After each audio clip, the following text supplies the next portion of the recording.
Hi guys. Tonight we set sail together on a ship that creaks beneath our feet, its timbers slick with frost, its deck glazed like the skin of a frozen pond. You breathe in air so sharp it burns your throat, and yet it is the same air Viking sailors once tasted, their chests rising and falling with the same shivers. Imagine it now, black waters spreading endlessly in every direction, winter stars like splinters of glass overhead, and beneath your boots, a vessel built for raiding and trading, not for comfort. You're about to slip into the world of men who somehow found sleep in this floating, frigid prison. You probably won't survive this, not with the cold gnawing at your toes and the waves slamming ice spray across your face, but still you try. So, before you get comfortable, take a moment to like the video and subscribe, but only if you genuinely enjoy what I do here. And tell me in the comments where you are in the world and what time it is as you're listening. Now, dim the lights and let the ship carry you forward. You trudge across the deck, ducking your head as the mast looms overhead, its rigging thrumming like harp strings in the wind. There's no cabin waiting for you, no private berth with a mattress, no crackling stove to warm your bones. Instead, the hull curves low and close, and you see sailors curled like cats against the planks. Their cloaks, woven from coarse wool, serve as both bedding and shield against the icy drafts that sneak through every gap in the boards. The smell of tar, fish oil, and wet rope is thick, and you wrinkle your nose, though you know these men hardly noticed after weeks at sea. Historians agree that Viking ships were marvels of engineering, built sleek and fast, with overlapping planks corked tight enough to ride both ocean swells and shallow rivers. But nowhere in the design plans was the thought of comfort. Sleep was a luxury to be stolen, not granted. You crouch low, studying the narrow spaces between oars, where men wedged themselves like sardines, trying to pretend the sea beneath wasn't soaking through the wood. A quirky tidbit lingers in your mind. Some accounts suggest sailors even used their own shields as makeshift roofing, propping them along the gunwales to block out wind and spray. It sounds clever until you imagine rolling over in the dark, banging your skull on iron rims, and waking with a bruised brow to match your frozen toes. You crouch beside one man, his face half buried in his sleeve, his beard crusted with frost. Each breath fogs upward in a pale cloud, disappearing into the night like tiny ghosts. You wonder, did he truly rest? Or was this only the body's collapse into exhaustion? Historians still argue whether such voyages allowed for any real, restorative sleep, or if sailors lived in a state of constant half-slumber, one eye always twitching open at the groan of a beam or the shout of a lookout. Your fingers trail along the deck, rough with salt crystals frozen sharp as splinters. It feels alive beneath you, rising and falling like the chest of some slumbering beast. The rhythm should soothe you, but your body won't forget the bite of the wind. You tug your cloak tighter, though it's as thin as paper against the creeping cold. You realize then what resilience meant for these men, not the glory of battle songs, but the quiet endurance of trying to sleep, when the world itself seemed determined to wake you. Nearby, a pair of sailors shift closer together, their shoulders pressed so tightly they look like one bundled form. Shared warmth was survival. One body's heat might mean the difference between waking and never waking again. You hear a faint snore, rough and nasal, and then another cough, a reminder that life at sea was crowded, intimate, and far from the heroic sagas sung ashore. The ship creaks. A wave slaps. You close your eyes, letting the sound of water tapping the hull lull you into a trance. For a moment, you feel yourself slip, just as those sailors once did, into the fragile edge of sleep, where dreams were shorter than the winter nights, and every heartbeat was borrowed time. You blink awake, though it is not you but the sailors you shadow. Their world is not made for privacy, not for ease. The low wooden hull groans under its own weight, and you realize how little space exists between the deck where men worked and the shallow belly of the vessel where they sometimes sought relief. Step carefully, you duck your head, stooping beneath the beams, and find yourself crouched in a place just wide enough for bodies to curl side by side. The construction is ingenious yet merciless. Vikings built ships with clinker-planked hulls, overlapping boards riveted together, a design that gave strength and flexibility against swelling seas. You run your hand across a seam, feeling the pitch sealing it, and the texture rough beneath your fingertips. But as clever as this structure was, it left no thought for creature comfort. Sleep here meant twisting yourself into knots, pressing against cold oak ribs that felt more like a coffin than a bed. The air grows damp and heavy, for water always finds a way inside. Your nose picks up the scent of mildew, fish oil, and human sweat trapped in this low space. A mainstream fact tells you Vikings rarely built permanent sleeping quarters. Even their larger longships held no dedicated bunks. Instead, men sprawled wherever the curve of the hull permitted, sometimes stretching on top of their sea chests, using them as both storage and stiff mattresses. And yet, there's an odd detail whispered in a saga. Some claim certain crews stretched canvas tarps between the ribs of the hull, fashioning hammocks of sorts. If true, this would have been a rare luxury, a sway within a sway, the body rocking with ship and canvas at once. But historians still dispute whether such contraptions truly existed on Viking ships or were later embellishments borrowed from Mediterranean accounts. You smile at the thought, half innovation, half tall tale, because sleep always seems to invite exaggeration. Here, though, nothing feels exaggerated. You crouch lower, your breath fogging as you watch a sailor worm into a corner, pressing his shoulder against the hull, knees pulled tight. He adjusts his cloak, tries to ignore the drip of condensation falling rhythmically from the beams overhead. He mutters something under his breath, perhaps a curse at the sea, perhaps a prayer. His neighbour stirs, rolling toward him, and now two men's cloaks overlap, forming a crude barrier against drafts. Quirky as it sounds, some sailors carve notches into the wood, little grooves for their hips or shoulders to settle, like squirrels hollowing a nest. You run your finger along one such groove, wondering how many nights it took to wear the pattern, and how many different backs fit the same hollow. The ship shudders. Above, a rope creaks as though strummed by invisible fingers. The men do not stir. Their exhaustion is heavier than the waves. You sense it yourself, the way the body shuts down when there is no other choice. And yet, even here, alertness lingers. One man's hand rests near the handle of his axe, his fingers curling around it even in half-sleep. Another shifts as though listening to the groan of timbers, ready to rouse at a cry from the deck. You press your palm to the hull. The cold seeps in, straight through your skin, and you understand that no place inside this vessel is safe from the sea's touch. Still, the men make do. Still, they carve out nests in corners, lie atop boxes, wrap themselves like mummies in cloaks. Still, they close their eyes for minutes or hours, finding rest in defiance of the wind's whistle and the water's gnaw. You shuffle forward, and the space narrows again. It feels less like a ship now, and more like a cave carved by human stubbornness. Yet in this cave, voices sometimes rose soft and low. A hum, a murmur, perhaps a fragment of a saga spoken before sleep. And there, in the half-dark, with frost creeping down the beams and rats skittering along the planks, the Vikings slept poorly, restlessly, but enough to keep going another day. You slide along the damp deck, your shoulders brushing rough timbers as you crouch closer to a man swaddled in wool. The fabric scratches his cheek, thick but coarse, the sort of blanket that never quite feels gentle. Still, it is all he has, and in this bitter air, every fibre matters. You notice how the cloak doubles as bedding, as shield, as winter coat. In this place there is no separation between day and night. Clothes what you wear is what you sleep in.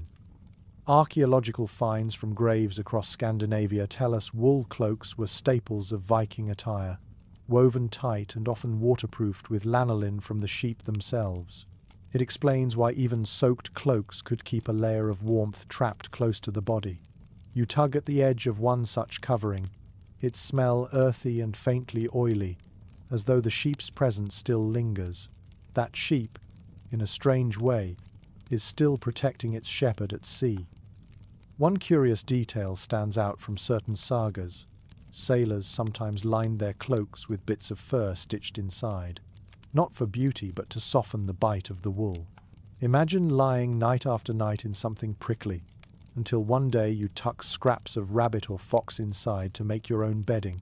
It feels almost domestic, almost tender, though the setting is anything but. And yet, debates persist about whether such cloaks were enough during the harshest nights. Some historians argue the combination of icy winds and sea spray would have made wool inadequate alone, while others point to Viking resilience, noting the cloak's clever weave repelled more dampness than we give it credit for. You watch a sailor curl tighter beneath his, the cloth pulled over his head like a cocoon, and you wonder if warmth was real or only imagined. The night stretches on. Your ears catch the steady groan of the mast overhead, its ropes singing a high note in the wind. Beneath that, the rustle of cloaks as men shift, seeking comfort that never fully comes. One man pulls his garment so close it hides even his beard, leaving only a faint puff of breath escaping at the edge. Another lies flat with cloak spread wide, as if daring the cold to try. A rather odd practice is whispered in folklore.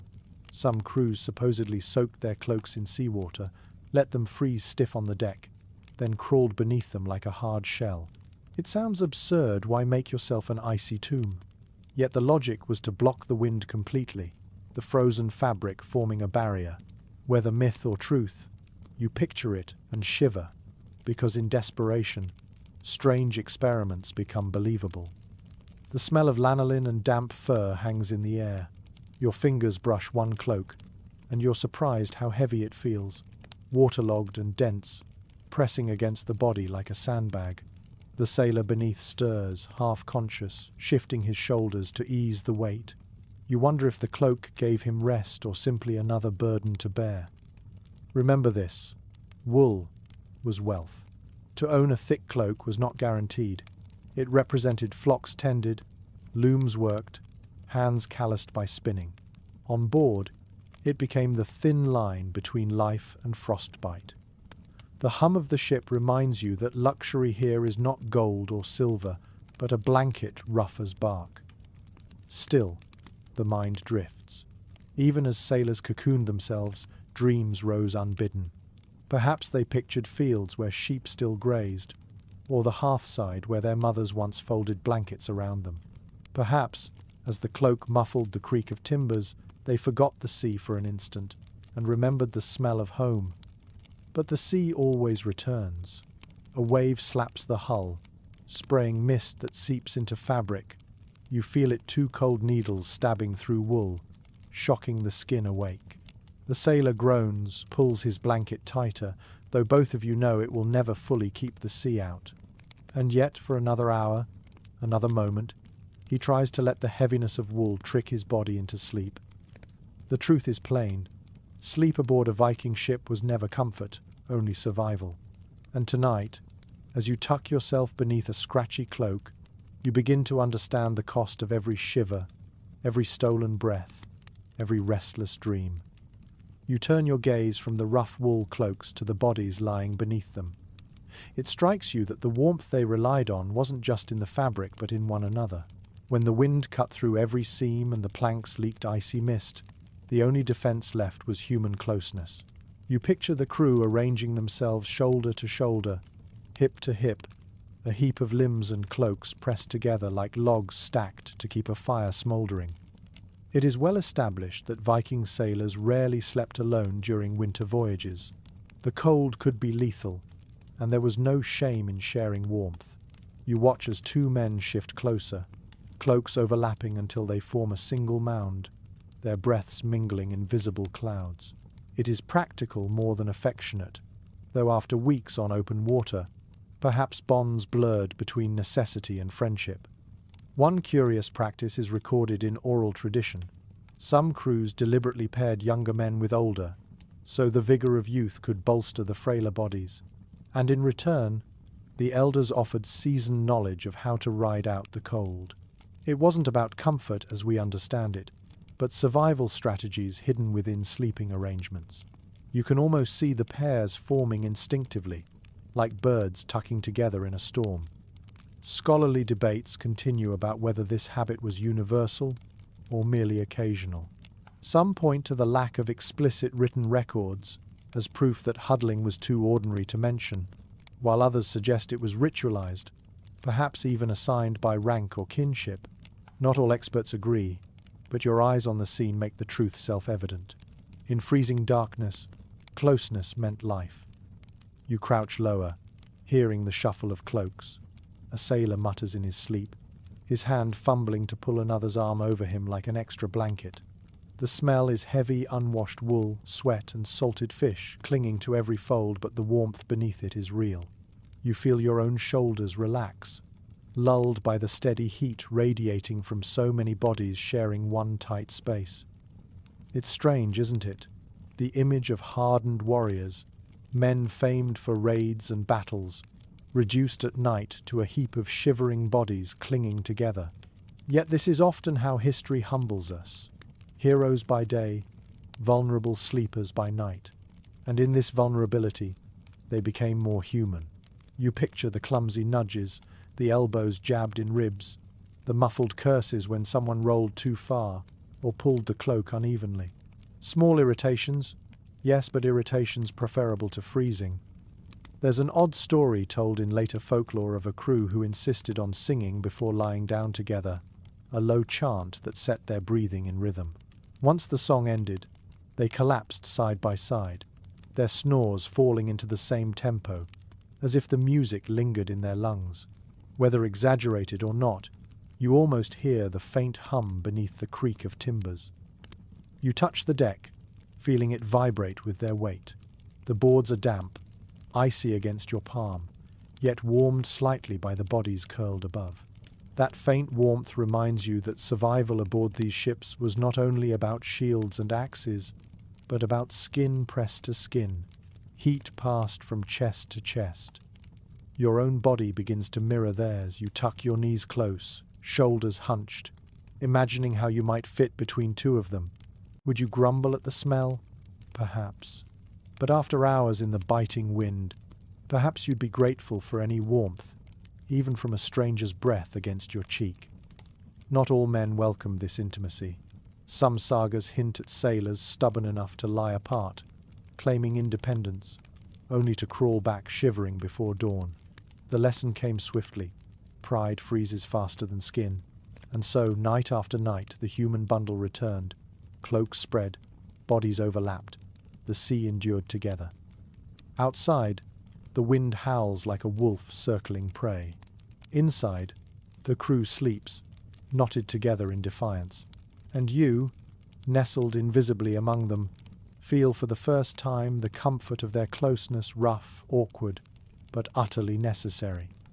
The night stretches on, and your gaze drifts upward toward the great canvas billowing above.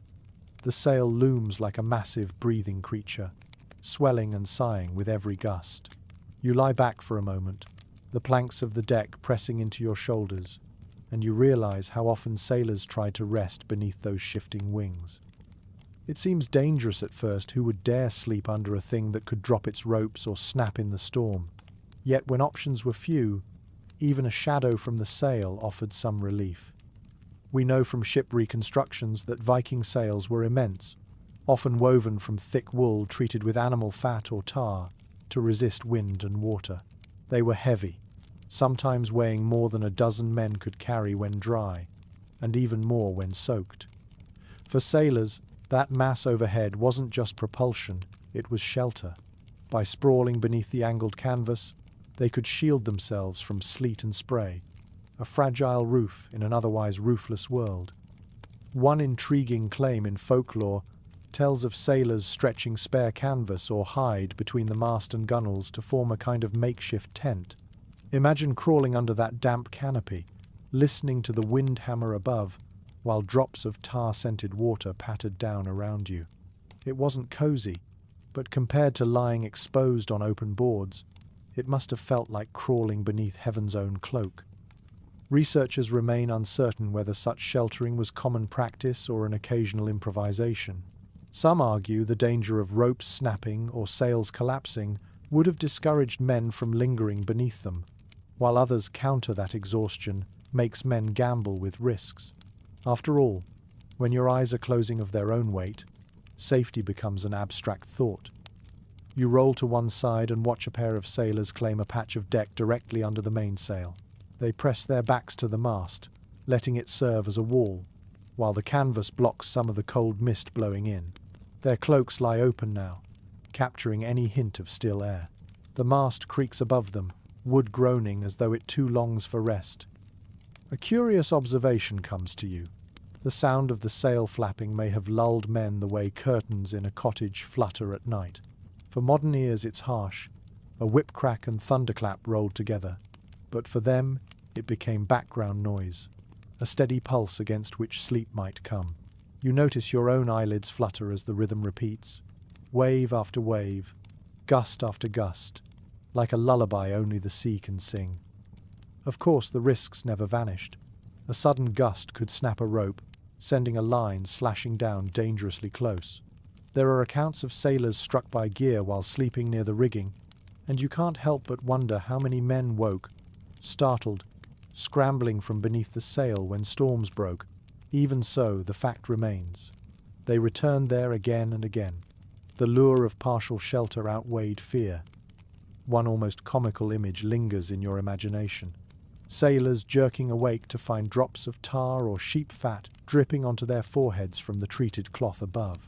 You smirk at the absurdity, though for them it was no joke. Clothes ruined, hair sticky, eyes stinging. Still, they endured, because even a messy roof was better than no roof at all. As you lie beneath the imagined sail, your senses fill with the scene. The smell of tar is thick, mingling with salt and sweat. The canvas rustles like a drumskin played by invisible hands. The mast hums low with each shudder of rope, a bass note under the high cry of the wind. You feel the deck tilt and sway, yet the angled canvas shields your face from spray, and for a moment you understand the relief these sailors sought. Think of it, men who raided across seas, who braved storms and battles, reduced at night to hiding like children beneath a giant blanket. And in that hiding, they found moments of stillness, of respite. Their sleep was never full, never dreamless, but it was enough to trick the body into carrying on. Your eyes drift shut again, though your ears stay tuned to the creak, the flap, the endless groan of timbers. You let yourself sink into the planks, pressed flat against the ship's heart, and the sail above becomes your roof as it once was theirs. The night deepens, and you notice how every breath curls into mist. The air is so cold that the simple act of exhaling paints a little ghost before your face, rising, fading, and vanishing into the dark. You glance around and see the same pale clouds puffing from the sailors as they doze. The deck seems haunted by these fleeting shapes, a quiet congregation of vapor spirits that live only a heartbeat long. Archaeological evidence reminds us that Viking voyages reached as far as Greenland and the icy coasts of North America, so the winters they faced were no mild inconvenience. The biting air froze water in the beard, turned hair stiff as straw, and left every plank slick with frost. You crouch and touch the deck. Your fingertips stick momentarily to the wood, so sharp is the cold. It's a world where breath itself feels like proof of survival. One curious detail emerges from sagas and later retellings. Sailors sometimes joked that their souls left their bodies with every exhale, wandering out into the night before slipping back in. Perhaps it was only gallows humor, or perhaps it was a way of explaining the shimmering fog that clung around sleeping men like a second skin. You picture the jokes whispered through chattering teeth, grim, silly, but a reminder of how closely life and myth touched on these ships. Modern scholars continue to puzzle over just how sailors endured such conditions without fire. A hearth might have warmed a hall on land, but here a single spark could doom the vessel. Some argue they relied entirely on body heat and wool. while others believe small braziers may have been used in the most desperate moments. No consensus exists, and so the image of frozen breath remains a stark mystery. How did men drift into dreams when the very air threatened to rob them of life? You shift closer to a row of huddled figures. Their faces shine faintly in the moonlight, their eyes closed, but their lips move as if muttering even in sleep. Frost gathers at the corners of beards, tiny icicles that rattle when they stir. You imagine waking with your moustache frozen together, tugging painfully when you open your mouth. The discomfort is almost funny until you remember these were nights repeated endlessly, not once, not twice, but for weeks at sea. One odd practice sometimes mentioned in folklore was the rubbing of snow across the face before lying down, as though numbing the skin might dull the sensation of cold and allow sleep to come quicker. You wince at the thought, voluntarily freezing yourself to trick your mind into ignoring frost. It feels like madness, and yet desperation breeds odd solutions. The sounds around you grow sharper in the brittle air. Every groan of timber cracks like ice snapping. The faint squeak of a rat under the planks carries far in the silence. Even the creak of boots above echoes as if the entire sea were listening. The cold amplifies, sharpens, and draws attention to details you'd normally ignore. And in this heightened stillness, the sailors dream. Perhaps they dream of fireside feasts, of hearth smoke curling upward in a warm hall. Perhaps their visions are of sunlit fields where their breath no longer clouds the air. Or perhaps, as the sagas sometimes hint, they dream of icy giants and frost spirits walking alongside the ship, their presence both feared and revered. You imagine waking in a start, uncertain if the frost on your beard is only weather or a sign that something mythical has brushed close. Your own lungs ache with each inhale, the air so sharp it scrapes your throat. You wrap your arms around yourself, mirroring the sailor's posture, and realize how much energy it takes simply to breathe here. Sleep, in such a place, is no indulgence but a gamble. Close your eyes too long, let your breath slow too deeply, and perhaps you never wake. Yet they did wake, again and again. The evidence lies in the very fact we speak of them now. Their frozen breath was a constant reminder of danger, but also of life continuing, of chests rising against the odds. And so, as the ship rocks gently and mist swirls in the moonlight, you settle down, watching the pale ghosts of air until your eyes grow heavy. You stretch your fingers across the planks and notice the faint texture of something draped over a sailor's shoulders. It isn't wool this time, it is heavier, smoother, with a faint smell of barnyard and musk, animal hides. You lean closer, catching the sheen of fur glinting under moonlight. The hide is stiff from salt spray, yet it lies thick enough to muffle the bite of the wind. It is well established from burial finds and saga references that Vikings carried animal skins on long journeys, not only as trade goods, but as practical layers of insulation.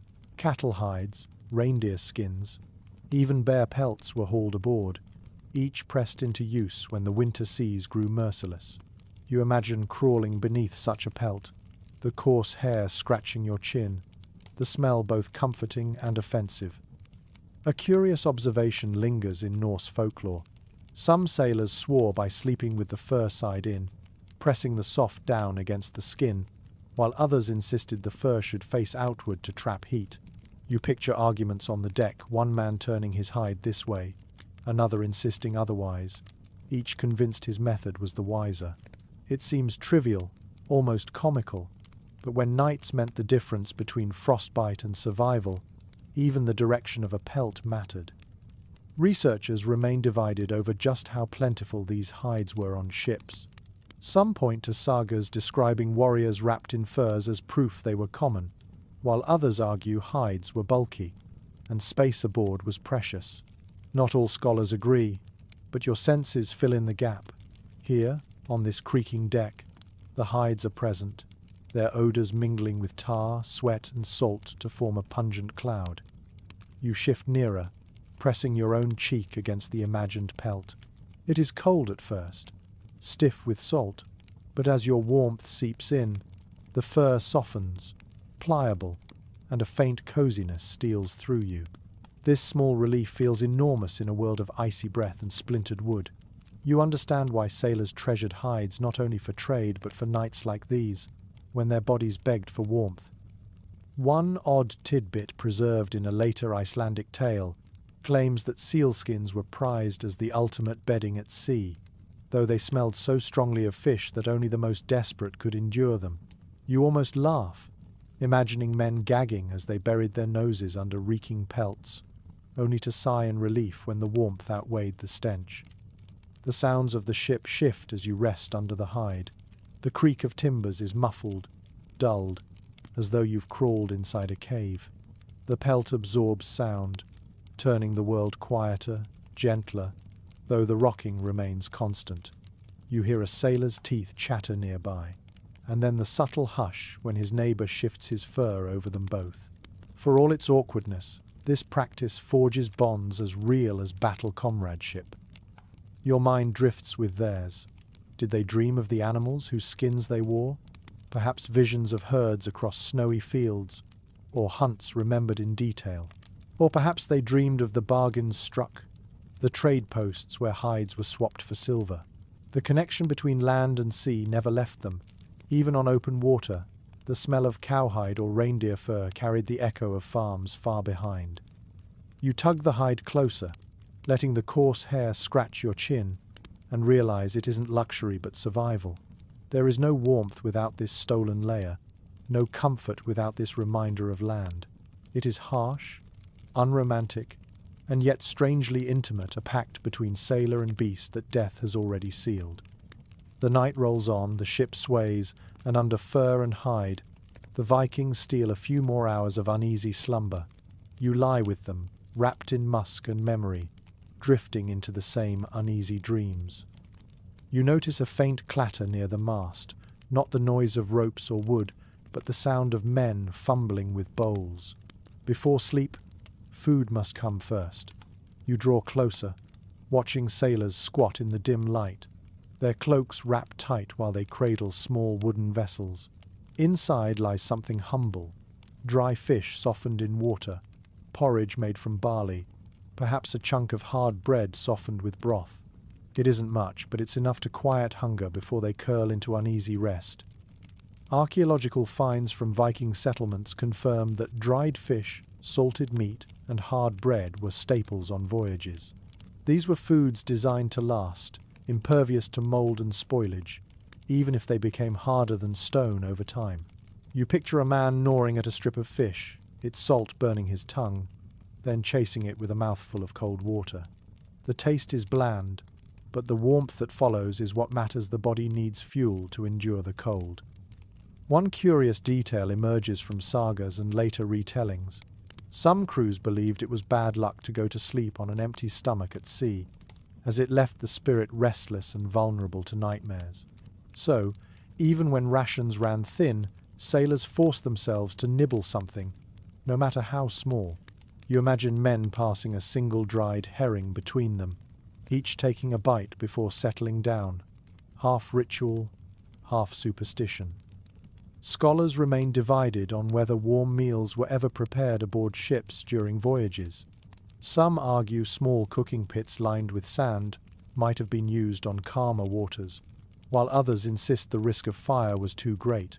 The debate leaves room for speculation, and you consider the possibility of men sipping lukewarm gruel from a carefully guarded ember. Whether real or imagined, the idea adds a layer of comfort to an otherwise bleak night. You crouch beside a sailor slurping quietly, his lips red from salt, his hands trembling with fatigue.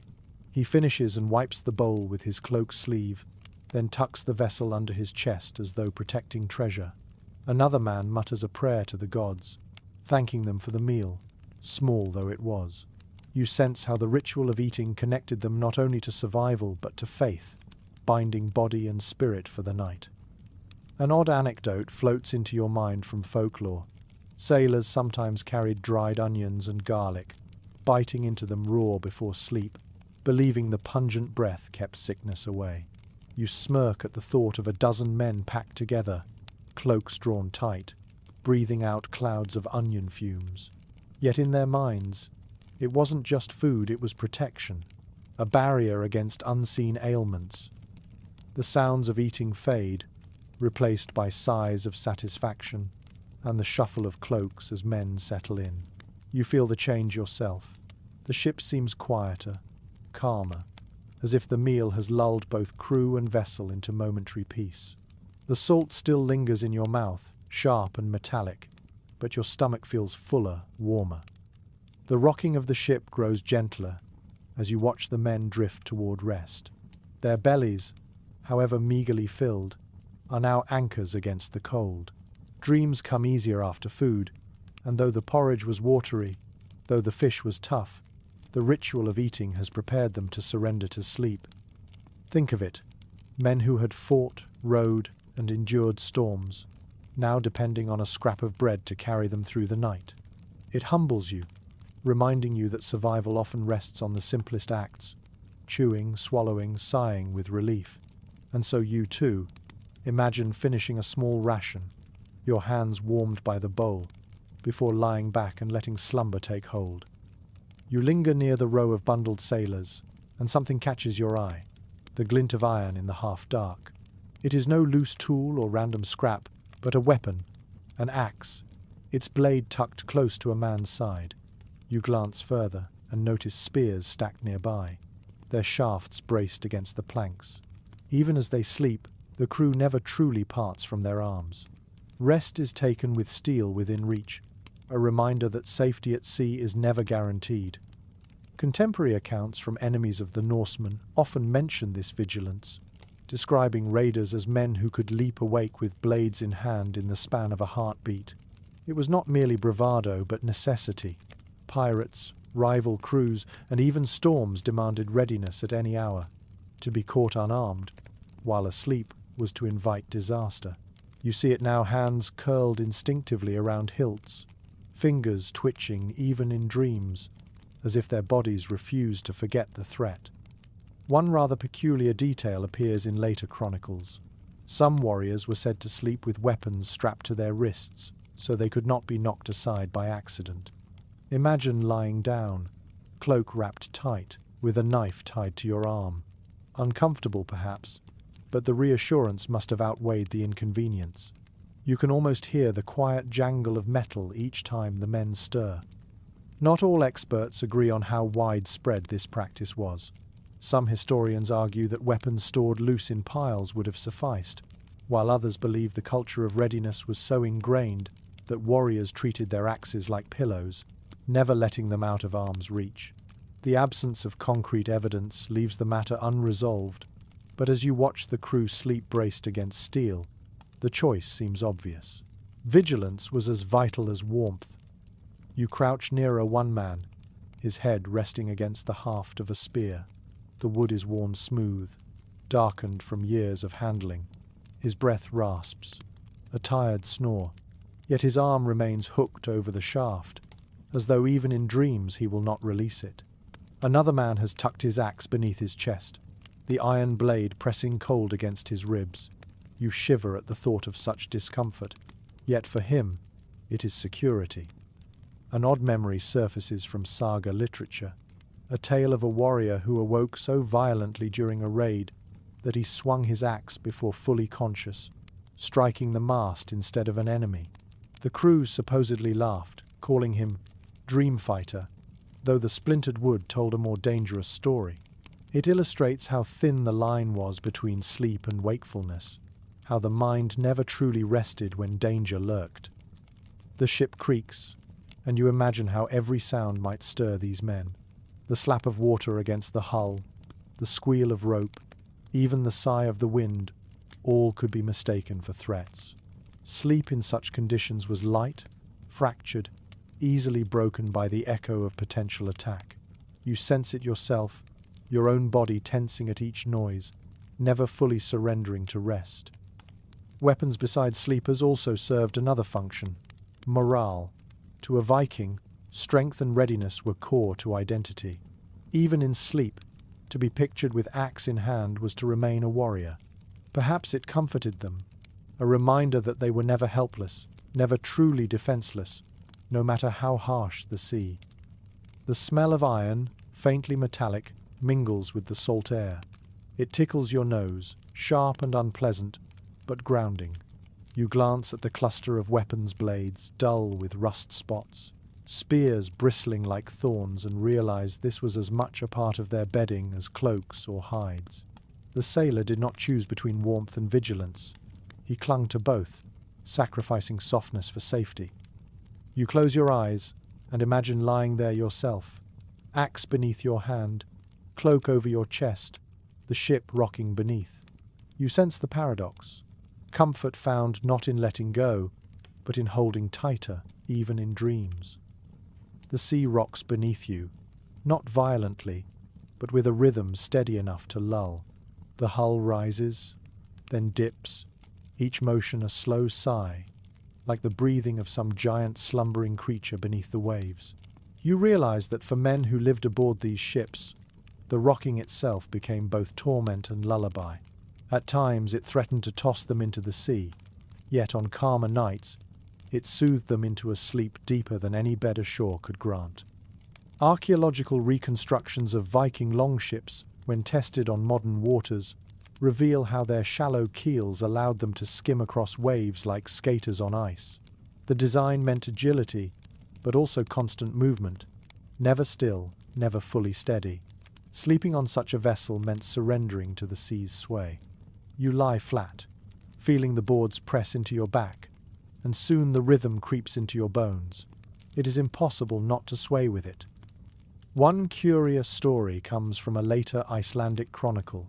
A sailor claimed he could not sleep on land after years at sea because the ground felt dead beneath him. Only when he lay in a rocking hammock could he drift into dreams. Imagine the strangeness of a life so shaped by waves that solid earth itself felt alien. Experts still debate whether this rocking was more aid or hindrance to rest. Some suggest the unsteady deck prevented true deep sleep, while others argue the human body adapts, sinking with the motion until it becomes as natural as breathing. Watching the sailors now, their limbs loose, their snores rising in rhythm with the waves, you lean toward the second view. The sounds around you layer into the lullaby, the creak of oars against their bindings, the low hum of rigging vibrating in the wind, the slap of waves against the hull. Together they form a rhythm oddly comforting. It is no harp or lullaby sung at a hearth, but the sea's music works its spell nonetheless. One odd tidbit whispered in later folklore tells of sailors using the rocking to time their dreams, swearing they could slip into sleep only after the ship tilted thrice to starboard and twice to port. Superstition, perhaps, but you can imagine lying awake, counting the sways like a child counts sheep, until drowsiness finally claims you. You roll to your side, mimicking their posture, and notice how their bodies naturally curve with the vessel. A man sprawled beside a chest shifts unconsciously with each rise, never waking, his arms sliding gently across the boards as though he has danced this movement in his sleep 1,000 times.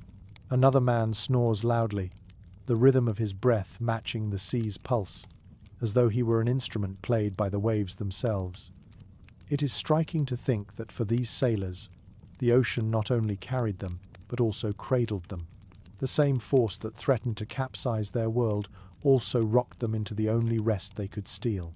And perhaps, in this paradox, lies the secret of their endurance, fear, and comfort entwined so tightly they became inseparable. Your own eyelids droop. The boards beneath feel harder than stone, yet the sway above them softens the discomfort. You let the motion rock you, forward, back, forward again, until you too feel the peculiar lullaby of the sea.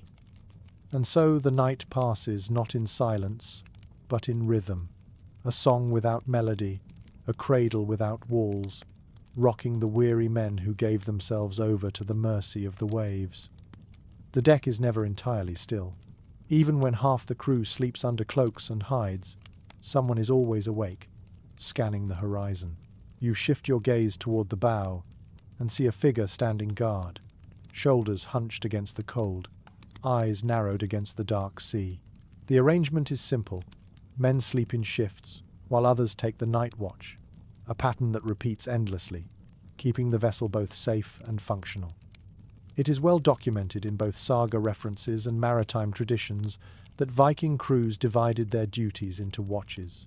The system ensured that not all men were asleep at once, for danger could arrive without warning. Pirates might strike, storms might rise suddenly, or the ship could drift off course. By rotating responsibility, the crew balanced exhaustion with vigilance, a rhythm that mirrored the rocking sea. One curious note appears in oral tradition. Some men claimed they preferred watch duty to trying to sleep on the cold planks. Standing in the open air with movement and purpose was sometimes less miserable than lying in damp wool, teeth chattering. You imagine the strange comfort of walking the deck, stamping feet for warmth, instead of twisting miserably in a half-sleep. Debates continue among historians over how formalized these watches were. Some argue strict shifts existed, with leaders assigning specific men to guard duty, while others believe it was looser, with whoever remained restless taking up the task. Without clear written records, the truth drifts between these theories. You glance at the weary watchman at the bow and decide formality mattered little. What mattered was that someone kept eyes open while others drifted. The sensation of the night watch is distinct. The sailor leans into the wind, cloak snapping against his legs, while behind him the ship feels strangely hushed. Snores and sighs ripple softly across the deck, punctuated by the creak of timbers and the slap of waves. The guard's ears strain for anything unusual, the crack of distant oars, the call of seabirds warning of land, the whisper of wind shifting direction. His task is lonely, but it is also power. For a few hours he holds the safety of all in his gaze. An odd superstition found in later accounts suggests watchmen sometimes carried charms carved with runes for sharp sight, believing these talismans would help them spot danger even in fog or darkness. You imagine one fingering a small bone inscribed with symbols, drawing courage from its presence as the cold gnawed at his resolve. You crouch lower among the sleepers. Their trust is implicit. They have handed their lives to the man awake. You see a sailor curled tight around his cloak, mouth slack, snoring lightly. Another shifts and mutters in dreams, his axe clinking softly against the boards. None of them stir at the sound of the sea. They rely entirely on the one or two men upright at the prow. The rhythm of shifts means rest comes piecemeal. 4 hours here, perhaps less if storms interfere, then wakefulness and labor once more.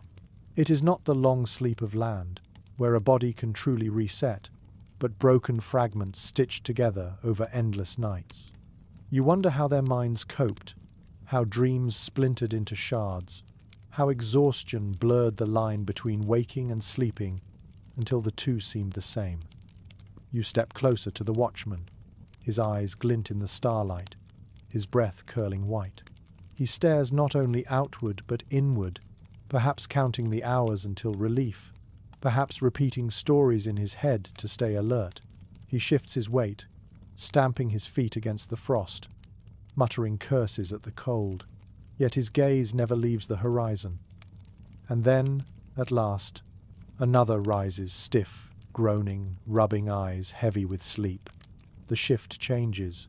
One man lies down gratefully, pulling his cloak tight, while the other takes his place at the bow. The cycle continues, relentless, necessary, eternal. For the sailors of these winter seas, sleep was never an individual matter but a communal arrangement, a constant balancing of exhaustion and duty. To rest was to trust, to wake was to guard. And so, night after night, they shared not only warmth and cloaks, but also vigilance, weaving safety into their fragile slumber. The hush of the watch fades into the low rumble of sleep, and you sense what fills the sailors' minds when they finally surrender to exhaustion. Dreams.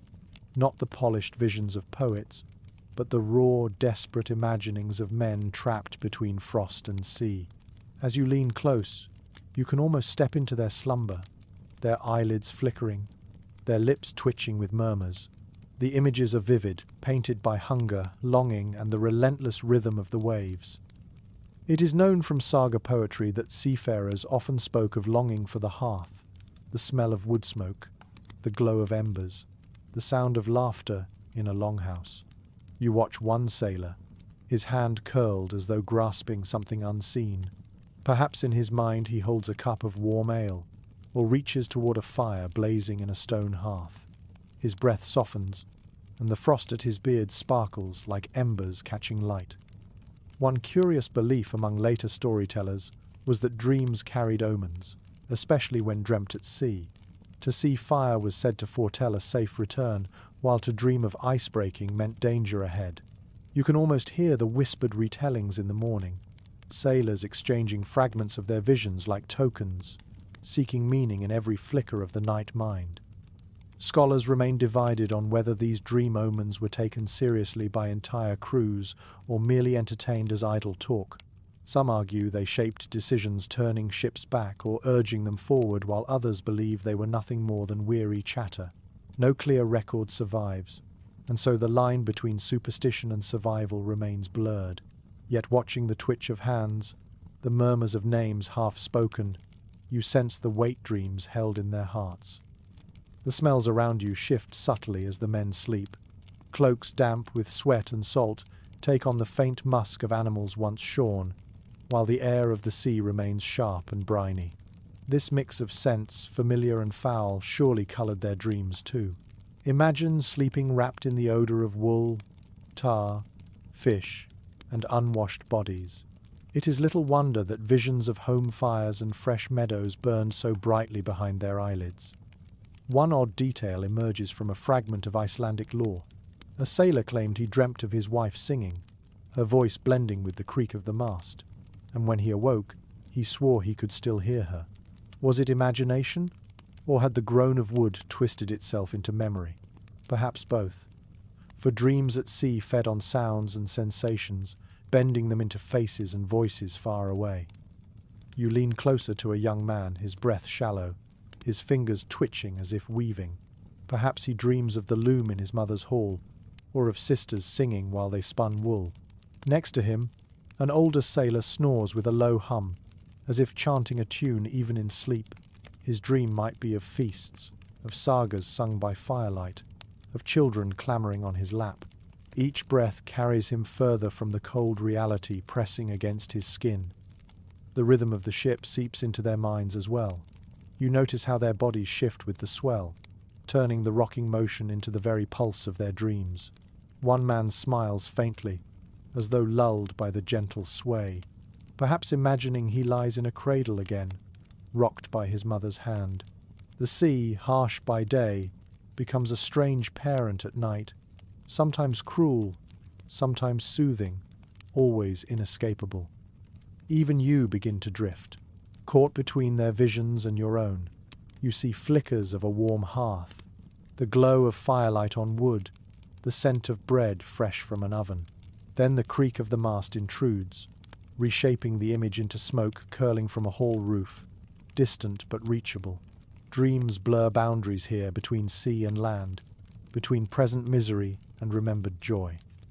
For the Vikings, these moments of dreaming were perhaps their only true escape. By day they rode, fought, and endured. By night, wrapped in damp cloaks, pressed against wood and steel, they slipped into worlds kinder than the one around them. And even if the visions were brief, fractured, or twisted by hunger, they were treasures carried until dawn. You watch them now, a row of warriors who by daylight look fearsome, but by night become children again, smiling, muttering, clutching invisible comforts. Their dreams of home fires glow brighter than the stars overhead, and you too feel that warmth flicker in your chest as you drift with them into the fragile sanctuary of sleep. You shift your gaze to the middle of the ship, where the shadows gather thickest. The sailors there curl against the hull, cloaks pulled tight, faces half hidden. You expect to see the glow of firelight softening the gloom, but there is none. The deck is dark, save for pale moon and faint starlight, and suddenly you remember on these ships there could be no fire. Archaeological reconstructions and historical consensus tell us that flames aboard wooden vessels coated in tar and resin were a death sentence waiting to happen. A single ember could catch on the rigging, and the entire ship would blaze like a torch in the night.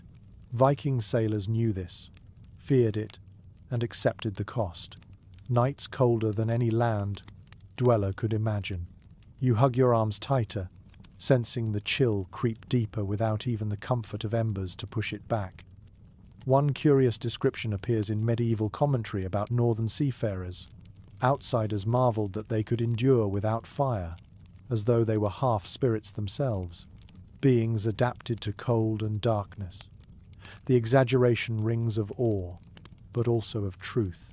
You imagine foreign traders peering at Viking crews, shaking their heads at men who slept with nothing but cloaks and hides where others would demand braziers or torches.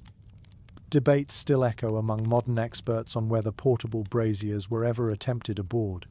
Some experimental archaeologists suggest clay-lined boxes could have provided brief warmth on calm nights, while others dismiss the idea as reckless. No proof has survived, and so the matter rests in speculation. Yet here, watching frost creep across timbers, you see no glow, no spark, only the grim patience of men who accepted fireless nights. You move closer to a cluster of sleepers. Their breaths puff in pale clouds. Their teeth chatter faintly even in dreams. One sailor clutches his cloak tighter, muttering in his sleep, while another has burrowed so deep into his hood that only the tip of his nose peeks out, raw and red. You hear the creak of the mast above, a sound that becomes more ominous without the soft crackle of a hearth to counter it. Silence dominates, heavy, pressing. And yet, in this silence, strange comforts arise. An odd tale from Icelandic folklore describes sailors who claimed the sea itself gave warmth. They said the constant motion of the waves beneath lulled them into believing they lay beside a great, slumbering beast, whose body heat seeped upward through the boards. It was surely imagination, but you understand it when shivering. The mind grasps at any story to explain why sleep still arrives. You press your palm against the deck. The wood is damp, cold, unyielding. It feels nothing like warmth. And yet as you lie longer, the numbness dulls the pain, and soon your body begins to believe in its own lies. Perhaps the sailors were right after all. Comfort is sometimes nothing more than stubborn imagination. The absence of fire also meant the absence of its rituals. On land, men would gather by flame, tell stories, pass cups, and end the day with warmth glowing in their chests. Here, there is no circle of light, no shifting shadows cast by flame. The only illumination is the stars, cold and distant, and the pale sheen of frost on wool. Sleep comes without the laughter of comrades by fire. It comes alone, silent, resigned. Still, they endured. They huddled closer, drew their cloaks tighter, and pressed against one another until the body heat mimicked the hearth. They shared warmth where fire could not exist, building a living flame of flesh and breath. And though the night was harsher for it, survival was achieved. You close your eyes with them, the void pressing in, the cold nipping your ears. No fire, no embers, only the steady rise and fall of chests around you, the human hearth built from stubborn will. And in this bleakness, you begin to understand the strange resilience of those who crossed oceans with nothing but stars for light and their own bodies for warmth. You lean closer to the planks, and the sharp scent of mildew rises into your nose. The boards are damp, always damp, and so are the cloaks spread across them. No matter how carefully the men shook them out, no matter how high they hung them in weak sunlight during the day, the sea's breath always returned. You picture lying down in that wet heaviness, the wool clinging cold to your skin, sticky with brine, never fully drying. Archaeological evidence from preserved Viking sites shows garments waterlogged and stained, fibers stiff with salt. Scholars agree that long voyages meant clothing rarely dried once soaked. The sea simply wouldn't allow it. Cloaks doubled as blankets, and when they absorbed spray, sweat, or rain, they became clammy burdens. You trail your hand across one such cloak, it squishes faintly, as though it has a life of its own. One strange practice hinted at in folklore is that sailors sometimes deliberately soaked their cloaks and then wrung them dry before bedding down, believing the freshly wrung wool insulated better than fabric left half damp. Imagine twisting the cloth until your hands ached, then wrapping yourself in the same dripping material. Odd, but perhaps desperation made sense of it. Researchers disagree on how severe this dampness was in practice. Some argue constant exposure to wind-dried garments faster than we imagine, while others insist that moisture in North Atlantic winters lingered perpetually, sinking into every seam. The truth is likely between, yet standing here among these shivering men, you know the sensation firsthand, a permanent clamminess, cold as an unwelcome hand brushing your spine. You hear the sailors shifting restlessly. One coughs, his throat raw from the damp air. Another scratches at his chest where wool rubs against skin, irritated by salt. The odor is unmistakable: must, rot, brine, and sweat tangled together. Even sleep cannot escape it. Their dreams are surely haunted by that smell.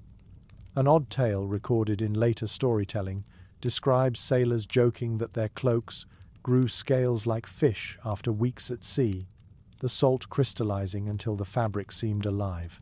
The jest carries truth. You glance down and see crystals sparkling faintly in the moonlight, sharp as glass, glittering where spray dried unevenly. The cloak is not soft bedding but rough armor, both shield and torment. The misery does not stop them from using these garments night after night. What choice do they have? One sailor pulls his damp cloak tighter, ignoring the smell. Another rolls over onto his side, pressing his face into fabric that reeks of the sea, as though by pressing closer he can make peace with it. Their bodies adjust, their tolerance grows. What once felt unbearable becomes routine. The sound of waves slapping the hull is amplified in the damp air, as if the sea itself creeps into every fold of cloth. The deck beneath feels slick, almost slimy, your palm leaving a wet mark where you rest it. And yet, the men sleep. Not deeply, not comfortably, but enough to restore a shred of strength. You imagine their relief when reaching shore, stripping off those cloaks, spreading them before a real fire until smoke rose from the steaming wool. Perhaps the stench never left entirely, but the memory of warmth must have made the misery worthwhile. For now, though, they have no such luxury. They lie cocooned in dampness, letting exhaustion drown discomfort. You pull the imagined cloak over your shoulders, feel its wet weight sink down, and surrender to the same uneasy rest. The night stretches endlessly, and you realize how different time feels on the open sea. On land, winter nights eventually give way to dawn, and people wake refreshed after long, warm slumbers. Out here, though, sleep comes in snatches, broken by watches, waves, and cold. For the sailors trapped on these voyages, weeks blurred together until each night felt the same, a cycle of exhaustion and survival. Archaeological evidence and historical estimates remind us that Viking expeditions could last months, sometimes half a year, depending on distance and weather. To sail from Scandinavia to Greenland, or across to Vinland, meant enduring not one or two difficult nights but whole seasons of damp planks and shivering bodies. You imagine lying down for the 20th time in the same damp cloak, on the same narrow board, your back aching in the same place. The monotony itself becomes a kind of torment. One curious remark preserved in saga literature hints that sailors sometimes lost track of days entirely, marking time only by the changing of watches and the rationing of food. The voyage was nothing but waking, sleeping, eating, and rowing, one line suggests. You sense the dull sameness yourself, the deck always wet, the air always sharp, the sea always groaning below. Modern historians still debate how sailors managed their mental endurance. Some argue that storytelling and song preserved sanity, while others believe the sheer rhythm of labor, row, eat, sleep, row again, numbed minds into acceptance. There is no clear answer, only the mystery of men who somehow adapted to monotony so crushing it would break most today. You watch a sailor roll onto his side, groaning softly. his hand reaching for the same spot on his chest where he tucks his axe each night. Another shifts to wedge his shoulder against the mast, claiming the same place he has used for weeks. Their habits become rituals, patterns anchoring them against chaos. Even in exhaustion, the repetition becomes comfort. This is my place, this is how I sleep, this is how I wake. An odd anecdote from later folklore tells of a crew that claimed they dreamed the same dream together after so many nights of shared hardship. Each man reported visions of the same hall with fires blazing, the same feast awaiting. Was it coincidence, or proof that endless monotony shaped even the dreamscape into uniformity? You smile at the thought warriors by day, but at night, perhaps dreamers in chorus. The sounds of this endless voyage press in on you. Snores rise and fall in sync with the ship's rocking. A man coughs, phlegm rattling, then settles back to uneasy silence. The deck creaks in a rhythm you now know by heart, as if the ship itself sings the same refrain over and over. You realize how quickly familiarity breeds a strange sort of peace. Even misery becomes predictable, and in that predictability lies endurance. Your own body begins to mirror theirs. You curl your knees, tuck your arms, adjust your cloak exactly as you have before. The repetition calms you, even as it bores you. Perhaps this is the secret of surviving endless winter voyages. You stop asking for comfort and settle instead for sameness. Weeks stretch forward.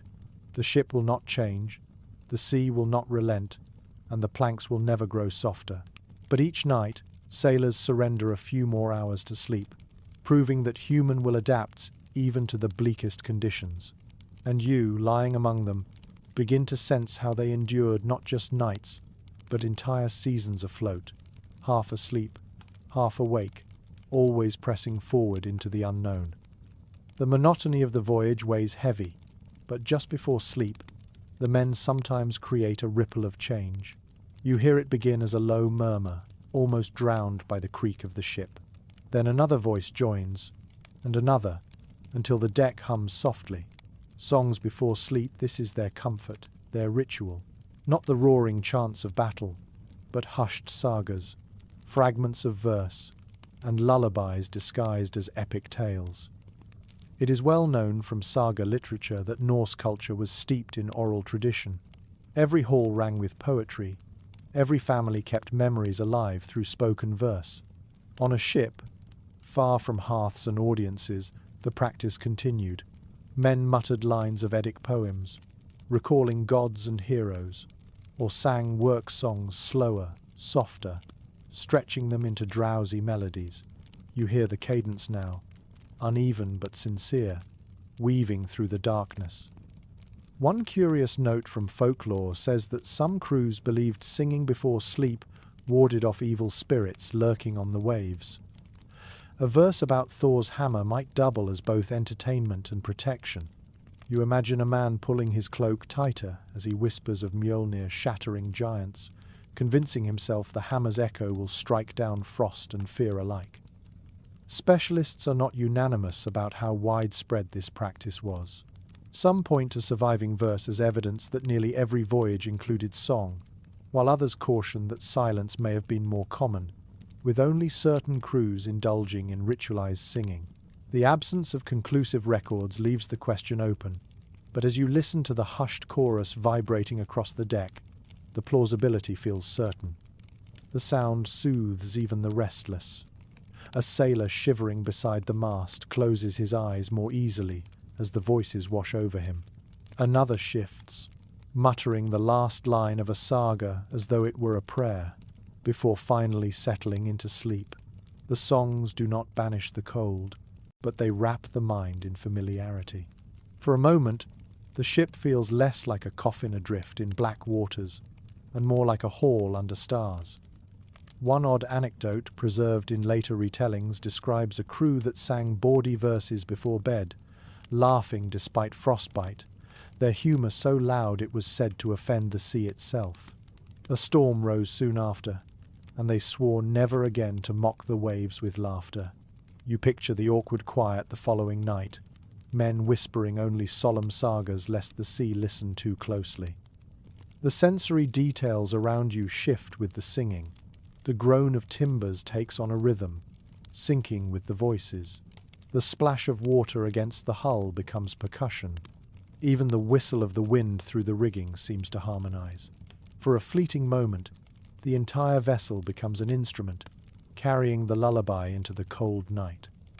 You notice how the voices fade one by one. A line is left unfinished as a man drifts away. Another hums softly until snores replace the melody. What remains is a fragile echo, a song dissolving into dreams. The silence afterward feels different, less bleak, more sacred, as if the night has been blessed by verse. Your own chest loosens. You imagine singing a line yourself, perhaps clumsy and off-key, but enough to join the current. The act is less about sound than about surrender. By voicing the old words, you remind yourself that you are part of something larger, a chain that stretches from farmstead to sea, from ancestors to the present. The song fades. The men are asleep, their mouths slack, their cloaks pulled close. The ship creaks, the sea murmurs, but the memory of words lingers in the air. And you, lying among them, feel the comfort of ritual proof that even in the harshest nights, humanity carves space for beauty before surrendering to sleep. The songs fade into silence, and the night grows colder still. You pull your cloak tighter, though the wool scratches at your neck, and you feel your toes numb despite the layers. For the Viking sailors around you, this numbness was no minor discomfort, but a looming threat. Frostbite, the kind of danger that crept slowly, quietly, and then claimed fingers and toes before dawn ever arrived. It is confirmed through both climate studies and skeletal remains that voyages into the North Atlantic exposed crews to freezing conditions capable of permanent injury. Even in summer, the northern seas bit with cold. In winter, the risk of frostbite was constant. You glance at a sailor's bare hand where his cloak has slipped, his fingers pale, the nails darkening slightly at the edges. He stirs, pulls the hand back inside the folds, and presses it against his chest. One rather curious measure mentioned in scattered folklore was that some sailors smeared animal fat onto their extremities before sleep, believing it sealed in warmth. Imagine rubbing your toes with tallow, the smell pungent, the grease clinging, then wrapping them in damp wool and praying the combination held the frost at bay. It sounds unpleasant, but perhaps it spared some from waking to deadened skin. Experts continue to debate how effective these makeshift protections were. Some argue the fat would have offered real insulation against cold winds, while others suggest it would have attracted vermin or simply rubbed away on wet boards. Without conclusive proof, the practice remains speculative but vivid in its possibility. You peer at the faces of the men. Their breaths rise in pale clouds. Their eyelids twitch as they drift between waking and dreams. One stirs with a groan, curling tighter, as though his body remembers that stillness is dangerous. Movement, even in sleep, keeps blood alive. You understand the instinct. Stretch your toes, flex your fingers, shift your weight. Do anything to keep the cold from claiming them. An odd tidbit preserved in a saga fragment tells of a man who woke screaming because he dreamed his feet were burning, only to discover frostbite had numbed them completely. His companions rubbed his legs furiously, trying to restore sensation. The dream and reality blurred, pain and cold mingling until the body betrayed itself. You shiver at the thought, grateful that your own toes still throb with life. The ship itself offers little mercy. Frost forms on the edges of the planks, sparkling faintly under moonlight. Your fingers trace the crystals, sharp as tiny blades. The sailors lie against this frozen surface, their cloaks insufficient shields, and you wonder how many woke with frost patterns pressed into their skin. The cold leaves its mark even in sleep. Yet despite the threat, they endured. You watch as one sailor shifts closer to another, their cloaks overlapping, feet pressed together. Shared warmth becomes strategy again, not just for comfort, but for survival. The heat of one man's legs can mean the difference between numb toes and lost ones. You close your eyes and imagine yourself among them. Your fingers tingle painfully. Your breath burns. Your body fights the creeping numbness. You know that if you surrender fully, if you let yourself drift too far into sleep, you may not wake. And yet exhaustion is stronger. You feel your muscles loosen despite the danger, lulled by the sea's rhythm. This is the cruel paradox of frostbite at sea. To rest is to risk freezing, but to stay awake is to exhaust the body to collapse. And so the sailors gambled each night, lying between warmth and death, trusting in wool, in hides, in one another, and perhaps in the gods themselves to carry them through. The night grows heavier, and you notice something peculiar among the sleeping men. Not all of them drift off with only cloaks and hides. A few clutch small objects in their hands or wear trinkets tied with leather cords around their necks. Tiny charms, crude amulets, bones carved with runes.